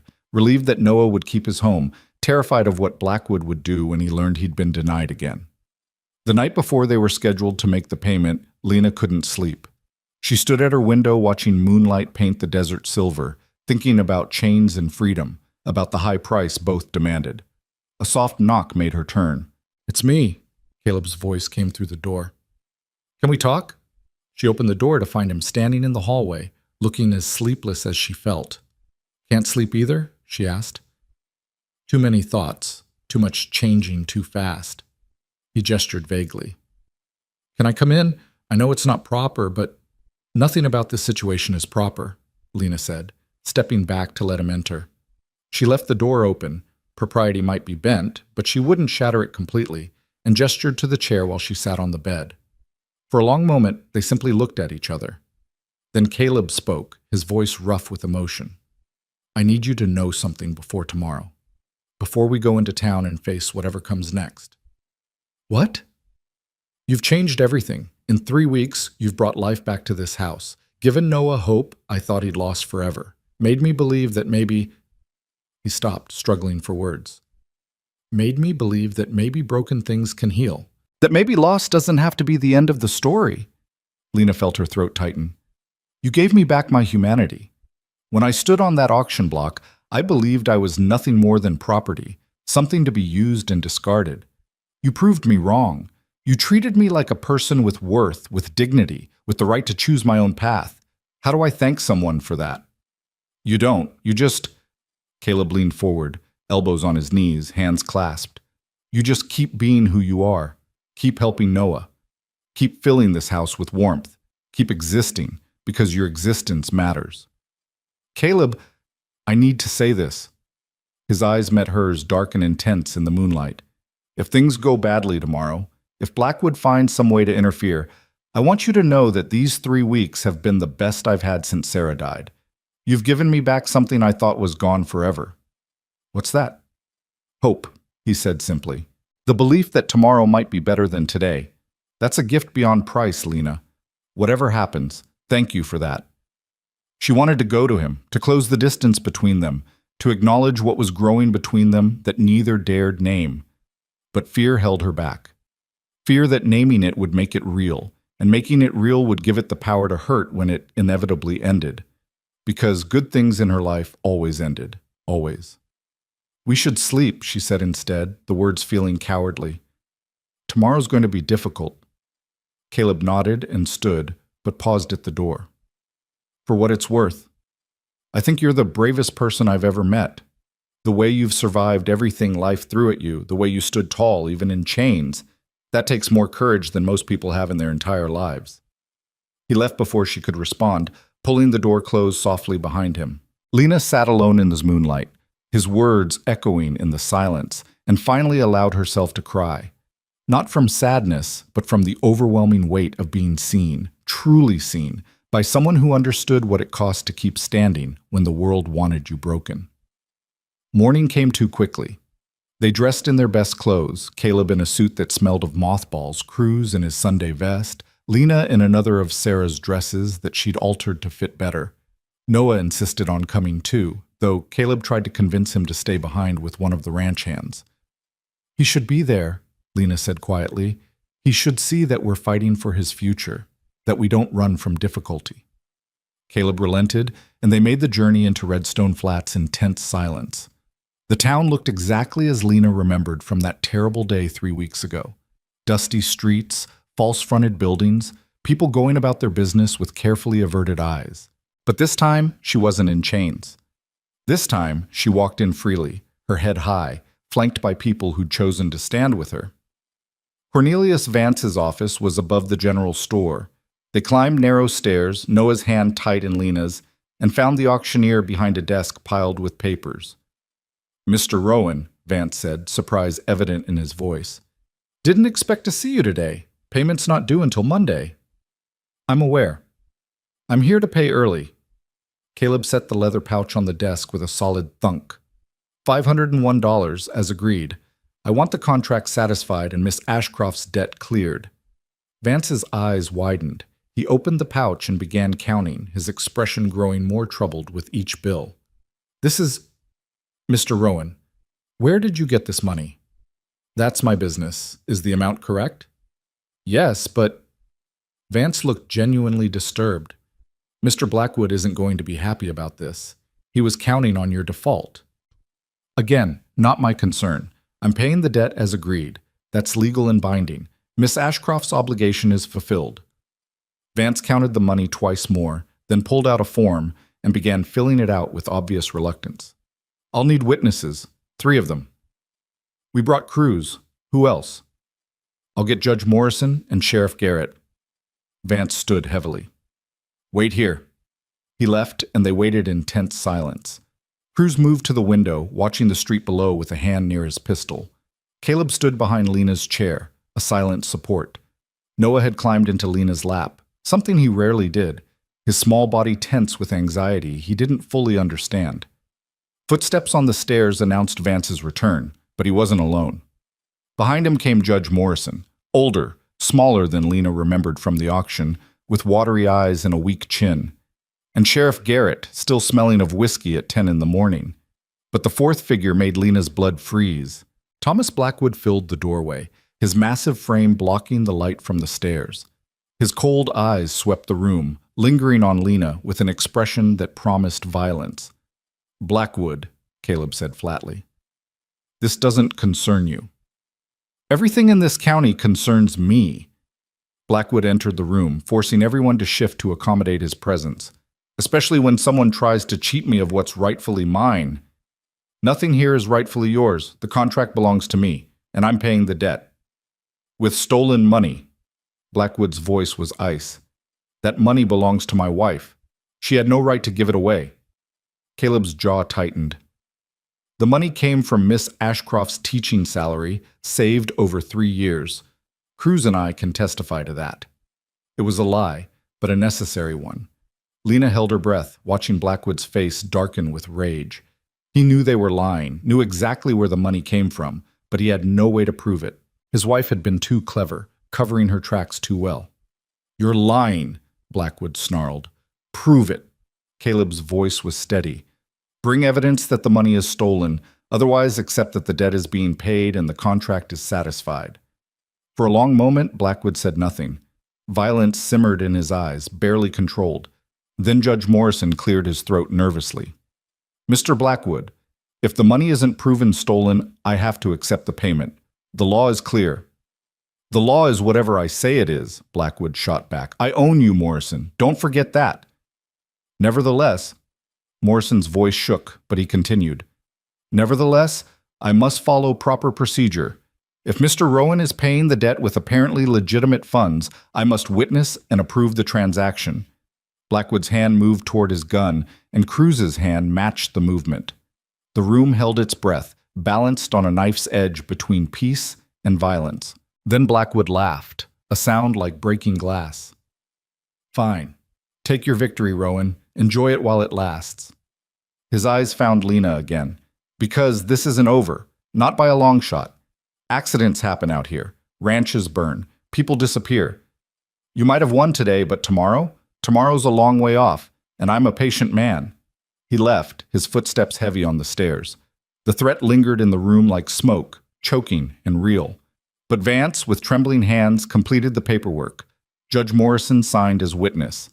Sheriff Garrett added his scrawled signature, and then Vance was stamping the document with a heavy seal, making it official. "The debt is satisfied," he said quietly. "Miss Ashcroft's contract is fulfilled. She's legally free." Free. The word echoed in Lena's mind like a bell. She was free. Not owned, not bound, not property. For the first time in 3 weeks, the weight on her chest lifted slightly. "Thank you," Caleb said, taking the stamped document and folding it carefully. "We'll be going now." They descended the stairs and stepped into blinding sunlight. The street had emptied. Word of Blackwood's presence had spread quickly, and people had made themselves scarce. But as they walked toward their wagon, a figure emerged from the alley beside the general store. Mrs. Peterson, Lena's former landlady, the woman who'd watched from her window as Lena was dragged away. She stood wringing her hands, her face twisted with something that might have been shame. "Miss Ashcroft," she called, "might I have a word?" Lena wanted to refuse, wanted to walk past without acknowledgement, but something in the woman's expression made her pause. "What is it?" "I'm sorry." The words came out in a rush. "I'm so sorry for what happened to you, for not speaking up, for not defending you. I was afraid of making trouble, afraid of Blackwood, afraid of—" She stopped, tears streaming down her weathered face. "There's no excuse. I should have helped you. You were a good tenant, a good person, and I let them take you without saying a word." Lena stared at this woman who'd been a part of her daily life for 3 years, who'd accepted rent money with a smile and gossip over tea, who'd become a stranger the moment Lena needed help. Part of her wanted to rage, to make Mrs. Peterson feel the full weight of her betrayal. But another part, the part that had learned something about grace from Caleb's kindness, understood that fear made cowards of everyone. "I forgive you," Lena heard herself say, and was surprised to realize she meant it. Fear is powerful. It makes us smaller than we want to be. Mrs. Peterson's sobs intensified. "You're more generous than I deserve." Maybe, but maybe generosity is something we all need to practice more. Lena glanced at Caleb, at Noah, at the wagon waiting to take them home. "I have to go now, but thank you for the apology. It matters." They climbed into the wagon, and as Caleb guided the horses out of town, other people began appearing. The baker's wife, watching from her window with a hand raised in tentative greeting. Tom Ridley, stepping out of his smithy to nod respectfully. Families whose children Lena had taught, standing in doorways with expressions of relief and something that might have been shame, The town wasn't celebrating her freedom. They were too afraid of Blackwood for that. But they were acknowledging it, seeing it, bearing witness that one woman had survived their collective failure to protect her.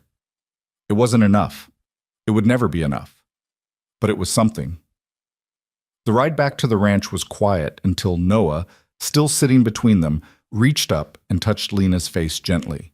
She looked down to find him smiling, not almost smiling, not trying to smile, but actually smiling. The expression transformed his solemn little face, making him look like the child he should have been all along. "You're happy," she said softly. Noah nodded, and then in a voice rusty from disuse, but clear as a bell, spoke 3 words. "You're staying here." Lena's vision blurred with tears. Beside her, Caleb made a choked sound. Cruz, riding behind the wagon, let out a whoop of joy that startled the horses. "Yes," Lena whispered, pulling Noah close. "I'm staying, if you'll have me." Noah burrowed into her arms, and over his head, Lena met Caleb's eyes. What she saw there made her chest ache with possibility, hope and affection, and the fragile beginning of something neither of them had expected to find. The contract was satisfied. The debt was paid. She was legally free to leave, to return to teaching, to build whatever life she chose. But as the wagon rolled toward the ranch she'd begun to think of as home, Lena realized that freedom wasn't about having no obligations. It was about choosing which obligations mattered, which people deserved your loyalty, which love was worth fighting for. She'd been sold on an auction block 3 weeks ago, treated like property by people who should have protected her. But somewhere between that degradation and this moment, she'd found something more valuable than freedom.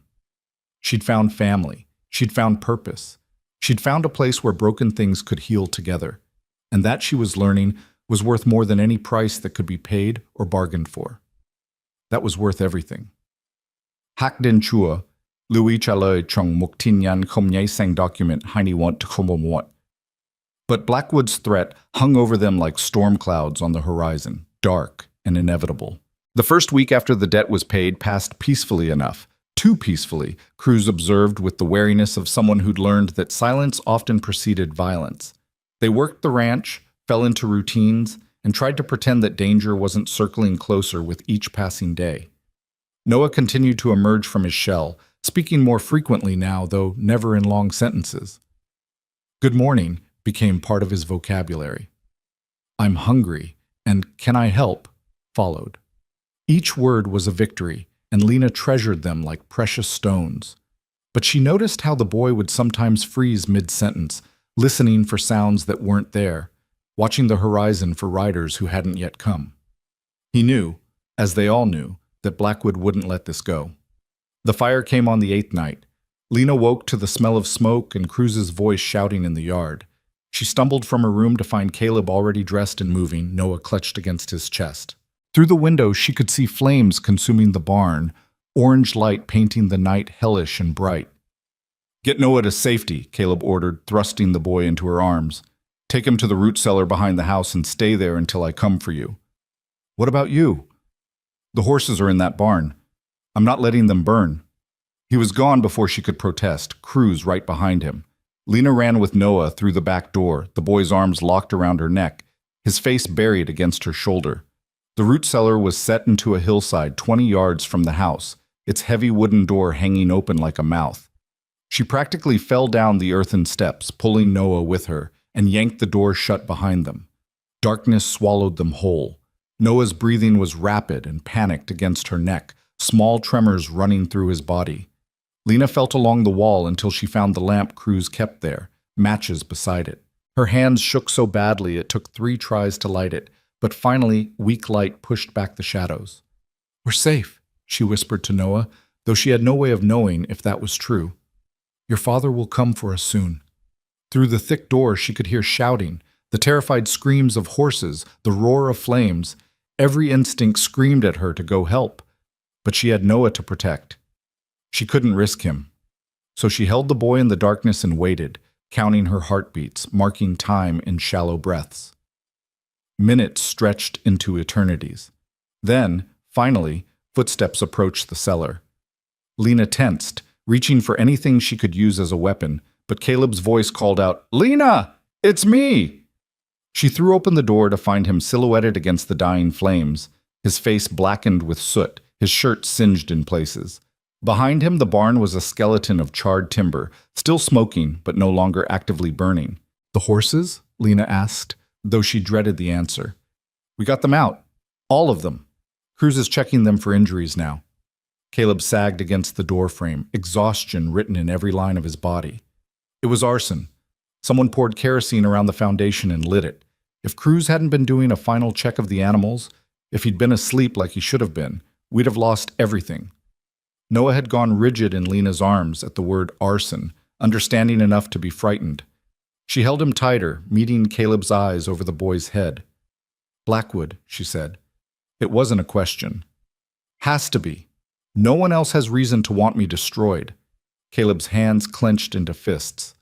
"But I can't prove it. He'll have made sure there's no evidence tying back to him." "So what do we do?" "I don't know." The admission seemed torn from him. Station guards every night? Live in constant fear? How is that any kind of life for Noah? As if hearing his name summoned courage, Noah lifted his head from Lena's shoulder. His young face was tear-streaked and soot-smudged, but his expression held determination that seemed far too old for 7 years. "Make him stop," Noah said, his voice clearer than Lena had yet heard it. "Tell everyone. Make them see." Lena and Caleb exchanged glances. Out of the mouths of children came terrible wisdom, and in this case, perhaps the only solution. Blackwood's power rested on fear and secrecy, on people looking away and pretending not to see his crimes. But what if they forced people to look? What if they made his evil so public, so undeniable, that even the cowards had to take a stand? "He's right," Lena said slowly, the plan forming even as she spoke. "We can't fight Blackwood with force. He has too many men, too much money. But we can fight him with truth, with witnesses, with the one thing men like him fear most." "What's that?" "Accountability." They spent the rest of the night putting out hotspots and checking the animals. As dawn broke over the ranch, painting the destroyed barn in unforgiving light, they gathered around the kitchen table to plan. Cruz joined them, his face grim, but his eyes sharp with approval when he heard what they intended. "It's risky," he observed. "Blackwood won't take kindly to being exposed." "He's already trying to destroy us," Caleb pointed out. "How much riskier can it get?" "Fair point." Cruz poured coffee for everyone, the familiar ritual grounding them in normalcy even as they plotted something extraordinary. "So, how do we do this? We can't just stand in the town square and start making accusations. Half the people will ignore us, and the other half will call us liars." "We need proof," Lena said. "Not of the fire. You're right, he'll have covered those tracks, but of his other crimes. His previous wives, the threats he's made, the way he's controlled this county through fear. Someone must know something. Someone must be willing to speak." "Victoria," Caleb said suddenly. "Victoria Blackwood knows everything. She lived with him for 5 years. She must have seen things, heard things." "She's dying," Lena reminded him gently. "And she's terrified of him." "All the more reason she might talk. What does she have to lose now?" Caleb stood abruptly, energized by purpose. "I'm going to ride out to the Blackwood Ranch, today. Try to speak with her." "That's insane," Cruz protested. "Walking onto Blackwood's property? He'll shoot you on sight." "Not if I go during the day when he's likely to be in town. Not if I make it clear I'm just there to check on Mrs. Blackwood after hearing she's ill." Caleb's jaw set stubbornly. "It's a risk, but everything's a risk now." "Then I'm going with you," Lena said. "Absolutely not." "You'll need a witness if she does talk. And she's more likely to speak to another woman, someone who understands what she's endured." Lena stood to face him, matching his stubbornness with her own. "I'm going, Caleb. You can't stop me." They stared at each other, locked in a battle of wills, until Noah's small voice broke the standoff. "Both go. I stay with Cruz. Be safe." The simple faith in his words undid them both. Caleb reached out and pulled his son into a tight embrace. "We'll be safe, I promise." "Don't make promises you can't keep," Noah said solemnly, and Lena felt her heart break a little. This child had lost too much already to believe in guarantees. 2 hours later, Lena and Caleb rode toward the Blackwood Ranch on their best horses, both of them dressed as respectably as possible, both carrying the careful courtesy of social callers. The Blackwood property sprawled across a valley 10 miles east, a monument to wealth extracted from the suffering of others. The house itself was a 2-story mansion, absurdly grand for frontier standards, with white columns and a sweeping veranda that belonged in Virginia, not New Mexico. They were stopped at the gate by 2 armed men who regarded them with undisguised suspicion. "State your business," the larger one demanded. "We're here to call on Mrs. Blackwood," Caleb said calmly. "We heard she's been unwell and wanted to pay our respects." "Mr. Blackwood ain't home. We're not here to see Mr. Blackwood. We're here to see his wife." The guards exchanged glances, uncertain. Social calls weren't typically their concern, and turning away respectable-looking visitors could anger their employer. Finally, the smaller one shrugged. "Wait here, I'll ask." He disappeared toward the house, leaving them to wait in uncomfortable silence with the remaining guard. Lena took the opportunity to study the property. The manicured gardens that must require constant watering in this arid climate, the stables that could house 50 horses, the bunkhouses for the army of men Blackwood employed, all of it bought with cruelty, built on the broken backs of people with no power to resist. The guard returned with a woman in a servant's uniform. "Mrs. Blackwood will receive you in the garden," she announced. "Please follow me." They were led around the side of the house to a garden shaded by cottonwood trees, where Victoria Blackwood sat in a wicker chair with a blanket across her lap despite the heat. She looked frailer than she had 2 weeks ago, her skin nearly translucent, her elegant bones too prominent, but her eyes were sharp and knowing when they landed on her visitors. "Mr. Rowan, Miss Ashcroft," her voice was barely above a whisper. "I wasn't expecting to see you again." "I apologize for the intrusion," Caleb said, removing his hat. "But we need your help." "I've already helped you all I can." Victoria gestured weakly toward chairs. "Please, sit. And you," she addressed the servant, "leave us. Close the garden gate behind you." Once they were alone, Victoria studied them with those knowing eyes. "The fire last night. My husband came home smelling of smoke and satisfaction. It was him, wasn't it?" "We can't prove it," Lena said. "But yes, we believe so." "Of course it was him. He told me at breakfast that you'd regret defying him, that by summer's end your ranch would be ash and you'd be begging in the streets." Victoria's hands trembled slightly on the blanket. "He's escalating. That means he's planning something worse." "That's why we're here," Caleb said. "We need evidence, testimony, something that will force the authorities to act, that will make people see what he really is."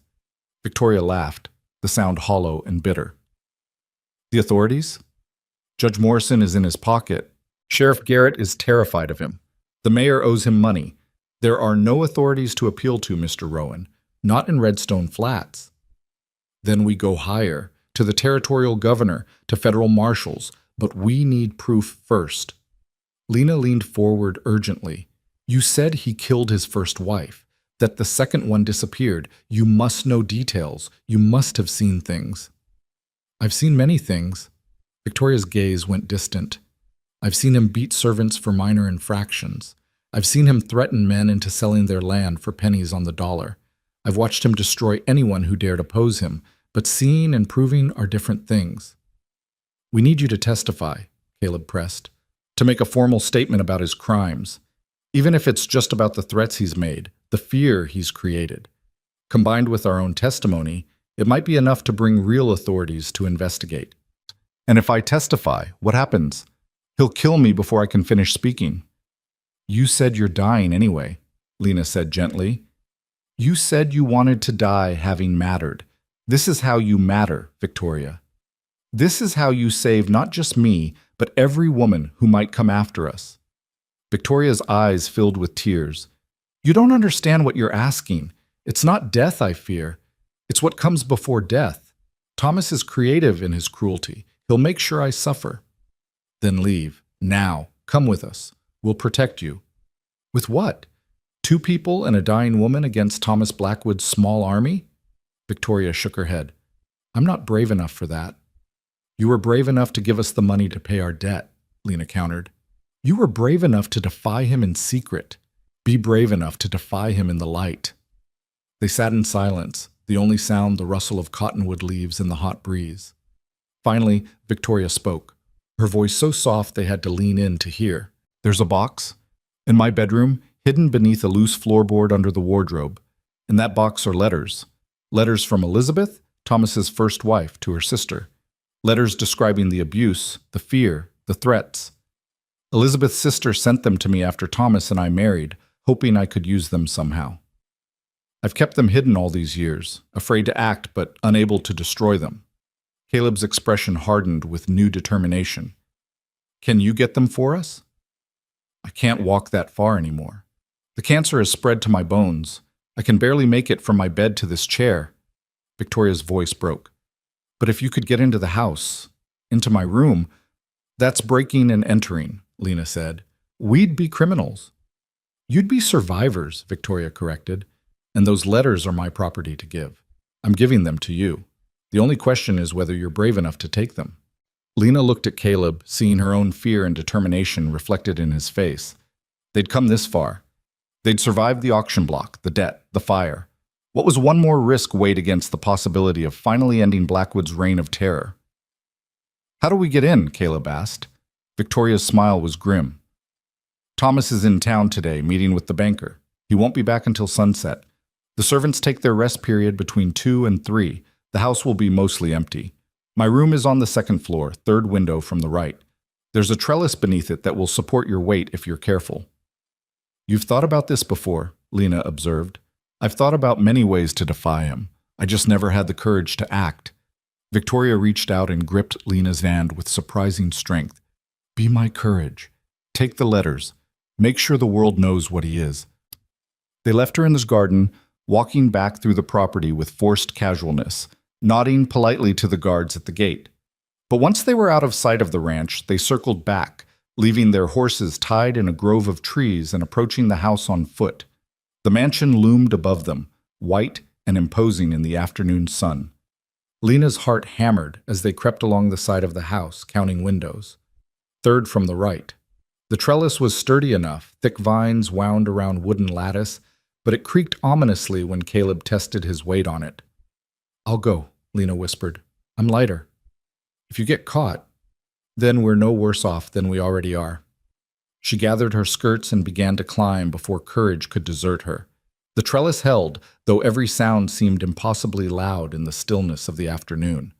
She climbed carefully, testing each handhold, trying to ignore the drop below that grew with each foot gained.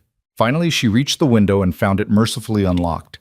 She eased it open and slipped inside, landing softly on thick carpet. Victoria's room was beautiful and suffocating at once. Expensive furnishings and heavy draperies, but bars on the windows and a lock on the door that could only be engaged from outside. A gilded cage for a woman who'd never been free.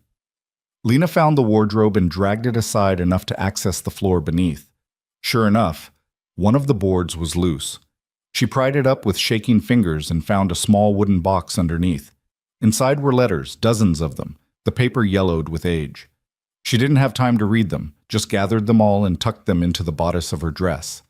Then she replaced the floorboard, repositioned the wardrobe, and turned toward the window, and froze. A man stood in the doorway. Not Blackwood, but one of his guards, the larger one from the gate. His expression was confused, then understanding, then hardening with purpose. Thief, he said simply, and reached for the gun at his hip. Lena didn't think, just acted. She grabbed a heavy candlestick from the dresser and threw it with all her strength. It caught him in the shoulder, not enough to do real damage, but enough to startle. She was at the window before he recovered, out onto the trellis, sliding more than climbing down. Run! She shouted to Caleb, who'd been waiting below. He saw me! They ran, crashing through brush and jumping obstacles, the guards' shouts raising an alarm behind them. More men appeared, pouring from the bunkhouse. Gunshots cracked through the air, and Lena felt something tug at her skirt, a bullet passing too close. They reached the horses and mounted in one fluid motion born of desperation. Caleb kicked his horse into a gallop, Lena right behind him, and they fled across the valley with Blackwood's men in pursuit. The chase lasted forever and no time at all. Lena's horse was fast, bred for speed rather than endurance, and slowly they pulled ahead. The sounds of pursuit faded behind them, though they didn't slow until they were miles away and certain no one was following. Finally, gasping and shaking, they pulled up in a hollow hidden from the trail. Caleb was off his horse immediately, pulling Lena down and into his arms, checking her frantically for injuries. "I'm fine," she managed, though her voice shook. "I'm fine. I got them." She pulled the letters from her bodice, and they looked at the bundle of paper that had nearly cost Lena her life. Proof. Evidence. Hope. "We need to get these to Santa Fe," Caleb said, "to the territorial governor. This is federal jurisdiction if Blackwood murdered his wife." "He'll come after us," Lena said. "After what just happened, he'll know we have something. He'll come with everything he has." "Then we move fast." Caleb's jaw set with determination. "Tonight. We ride to Santa Fe tonight, deliver these letters, bring back federal marshals. It's our only chance." They made it back to the ranch as the sun was setting, finding Cruz and Noah watching anxiously from the porch. The story tumbled out in a rush. The letters, the chase, the narrowness of their escape. Cruz's expression grew grimmer with each word. "Blackwood knows you have evidence against him now," he said. "He'll move tonight to destroy it in you. We need to prepare for a siege." "No." Caleb shook his head. "Lena and I ride for Santa Fe. Now. You and Noah go to the Mendoza ranch. Your cousin will shelter you. If Blackwood comes here and finds the place empty, he'll have no one to hurt. And leave you to ride alone? That's suicide. We don't have a choice. Those letters are the only thing that can stop him, but they're useless if they burn with us." Caleb gripped Cruz's shoulder. "Please, protect my son. That's all that matters." Cruz looked like he wanted to argue, but finally nodded. "Go. We'll leave within the hour, but Caleb," his voice roughened with emotion, "you come back alive. That boy has lost enough." They gathered supplies quickly, working with the efficiency of people who knew time was running out. Lena changed into riding clothes, men's trousers and a shirt, scandalous but practical. She strapped on a gun belt with a pistol Cruz pressed into her hands, along with quick instructions on how to use it. Noah clung to her when it was time to leave, his small body shaking. "Don't go," he whispered. "Stay safe here." "I can't, sweetheart, but I will come back. I promise." She met Caleb's eyes over the boy's head, acknowledging the lie. She couldn't promise any such thing. "Your father and I are going to make sure the bad men can't hurt anyone anymore." "Like Mama?" Noah's voice was tiny. "She said she'd come back too." Lena's heart shattered. She knelt so she was eye level with him, taking his face in her hands. "Your mama didn't leave you on purpose. She fought to stay, but sometimes sickness is too strong. I'm not sick, and I'm going to fight just as hard to come back. Can you be brave for me? Can you take care of Cruz until we return?" Noah nodded, tears streaming down his face. But when he spoke, his voice was steady. "I'll be brave. You be brave too." "I will. I promise you that much." They left as full dark descended, riding hard under a sky full of stars. The trail to Santa Fe would take them through rough country, arroyos and mesas, places where ambush was easy and help was non-existent. But they pushed on, driven by urgency and the knowledge that behind them, Blackwood's men were likely already riding. They'd been traveling for perhaps 2 hours when they heard it. Hoofbeats, multiple riders, coming fast from behind. "They're on us," Caleb said grimly. "We need to find defensible ground." They urged their horses faster, but the terrain was unfamiliar in darkness, treacherous with hidden obstacles. The sounds of pursuit grew louder. Then, ahead, Lena spotted something, a cluster of rocks forming a natural fortress, barely visible in the starlight. "There!" She pointed, and they made for it. They reached the rocks with perhaps 2 minutes to spare. They dismounted, slapped the horses to send them running, no point in giving Blackwood's men easy targets, and took up positions in the rocks, guns drawn. The riders appeared moments later, 6 of them, led by Blackwood himself on that massive black stallion. They pulled up short when they saw the defensive position, spreading out to surround the rocks. "Rowan!" Blackwood's voice boomed through the darkness. "You've made your last mistake. Hand over those letters, and maybe I'll let you die quick." "Go to hell," Caleb shouted back. I'll burn you out. I'll make you watch each other die slowly. I'll... His threats were cut off by the sound of more hoofbeats, many more, coming from the direction of Santa Fe. Everyone froze, confused, as dozens of riders emerged from the darkness, surrounding Blackwood's small group. At their head was a man in a dark suit wearing a silver star on his vest. A federal marshal, Lena realized with shock. But how? Thomas Blackwood! The marshal's voice rang with authority. You're under arrest for the murder of Elizabeth Blackwood, for conspiracy to defraud, and for attempted murder. Drop your weapons. On whose authority? Blackwood demanded, but his voice had lost its confidence. On the authority of the United States government and the testimony of your wife, Victoria Blackwood. The marshal gestured, and two riders moved forward, supporting between them a frail figure wrapped in blankets. Victoria. She'd somehow gotten to Santa Fe ahead of them, somehow found the strength to make the journey and testify. Blackwood's face contorted with rage. That lying bitch! I'll kill her! I'll kill all of you! He went for his gun, but he was surrounded, outmatched. His own men, seeing the federal force arrayed against them, dropped their weapons without hesitation. Only Blackwood fought, and it took 3 marshals to subdue him, his roars of rage echoing across the desert. The head marshal approached Lena and Caleb's position. Mr. Rowan? Miss Ashcroft? I'm Marshal William Hayes. Mrs. Blackwood arrived in Santa Fe yesterday and made a full confession regarding her husband's crimes. When she learned you'd gone to retrieve additional evidence, I gathered my men and rode to intercept. Seems we arrived just in time. Lena emerged from the rocks on shaking legs, hardly daring to believe it was over. How did she get to Santa Fe? She could barely walk. Sheer determination, from what I understand. She hired a wagon, bribed a driver to take her through the night, nearly killed her making the journey, but she insisted. Hayes' expression was respectful. She's a remarkable woman. Between her testimony and those letters you're carrying, we have more than enough to see Blackwood hang.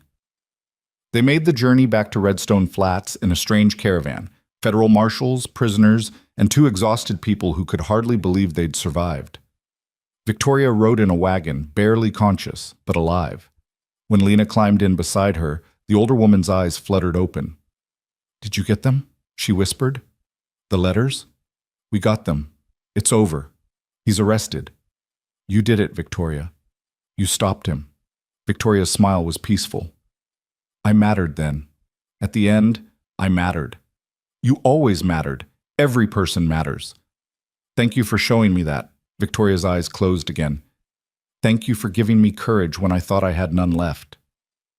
The news spread through Redstone Flats like wildfire. Thomas Blackwood, the most powerful man in 3 counties, arrested for murder. His reign of terror ended. By the time they arrived in town, the streets were lined with people, not celebrating exactly, but present, witnessing, acknowledging what had happened. Judge Morrison stood on the steps of his office, his face gray with shame. Miss Ashcroft, he called out, I owe you an apology. I let fear make me complicit in injustice. I'm sorry. Sheriff Garrett appeared beside him, removing his hat. We all owe you an apology. You deserved better from this town. More voices joined in, people stepping forward to admit their failures, their cowardice, their shame at looking away when someone needed help. It wasn't enough. Could never be enough to erase what had happened. But it was acknowledgement. It was the beginning of change. They collected Noah and Cruz from the Mendoza ranch the next day, the reunion tearful and joyous. Noah threw himself into Lena's arms with such force he nearly knocked her down, and she held him like she'd never let go. You came back, he said wonderingly. You kept your promise. Always, she whispered. I'll always come back to you. Over his head, she met Caleb's eyes and saw reflected there everything she felt. Relief, exhaustion, and something deeper that neither had named yet, but both recognized.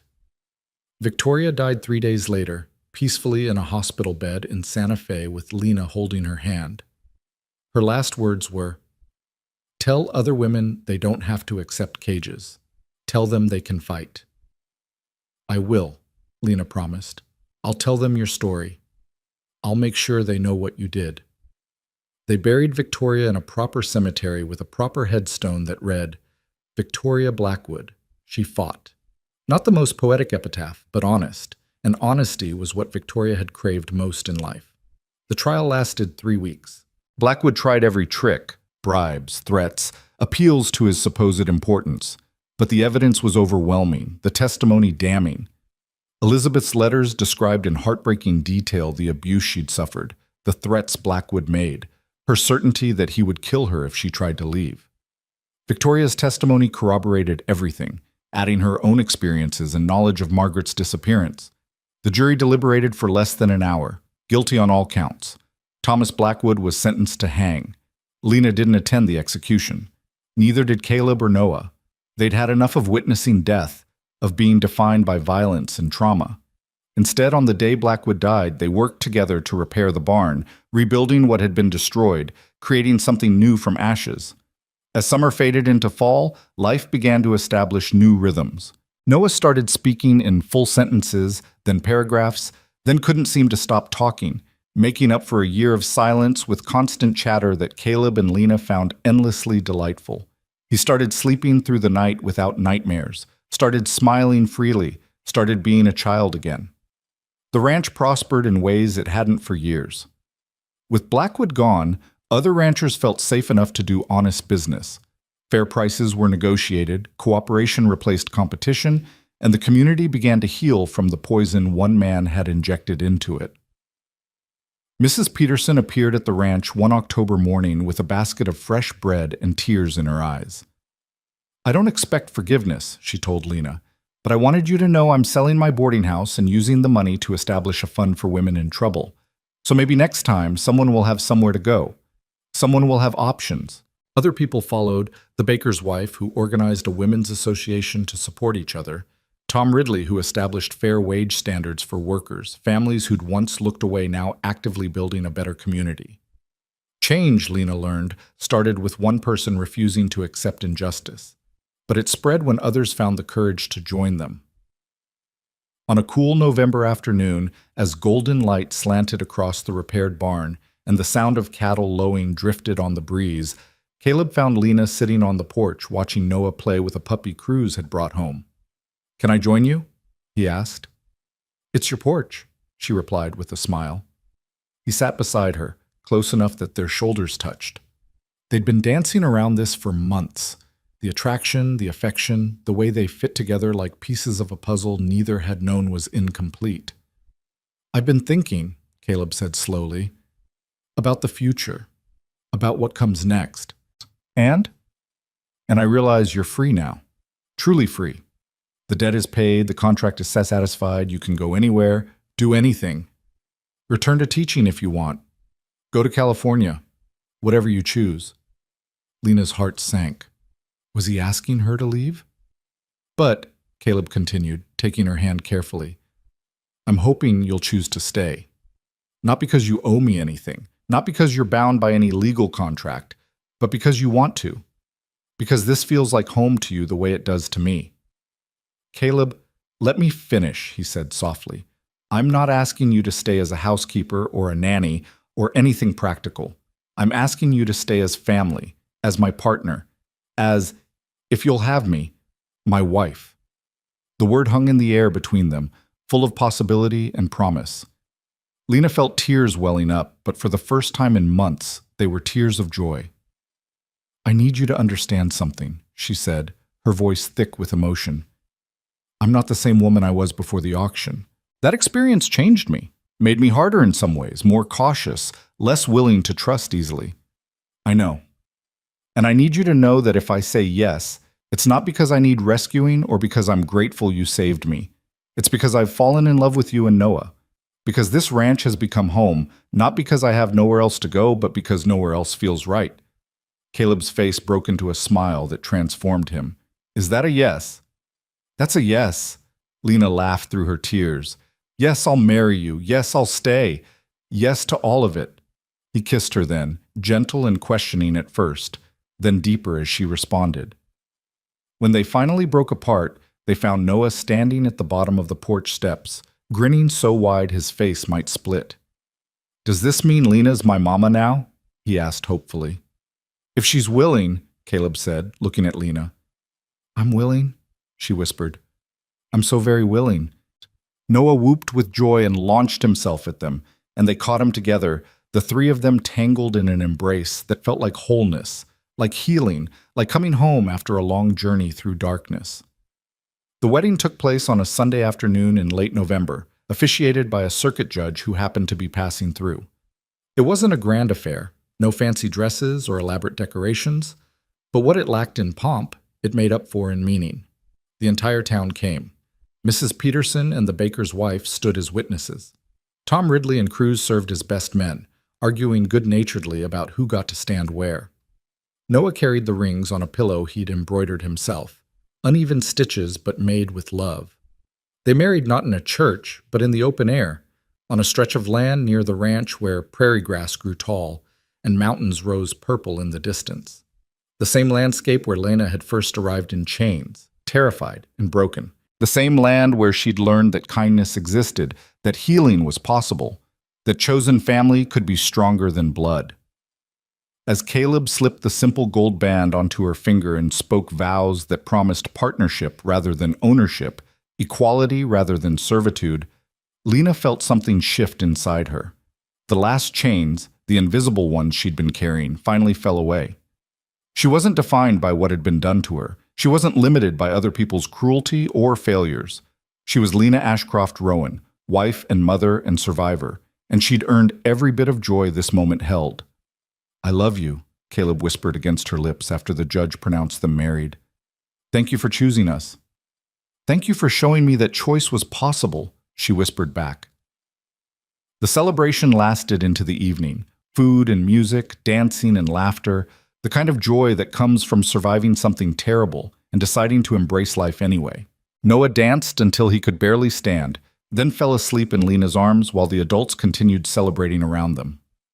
Later, much later, when the guests had gone and the house was quiet, Lena stood at the window of what was now their shared bedroom, looking out at the star-filled sky.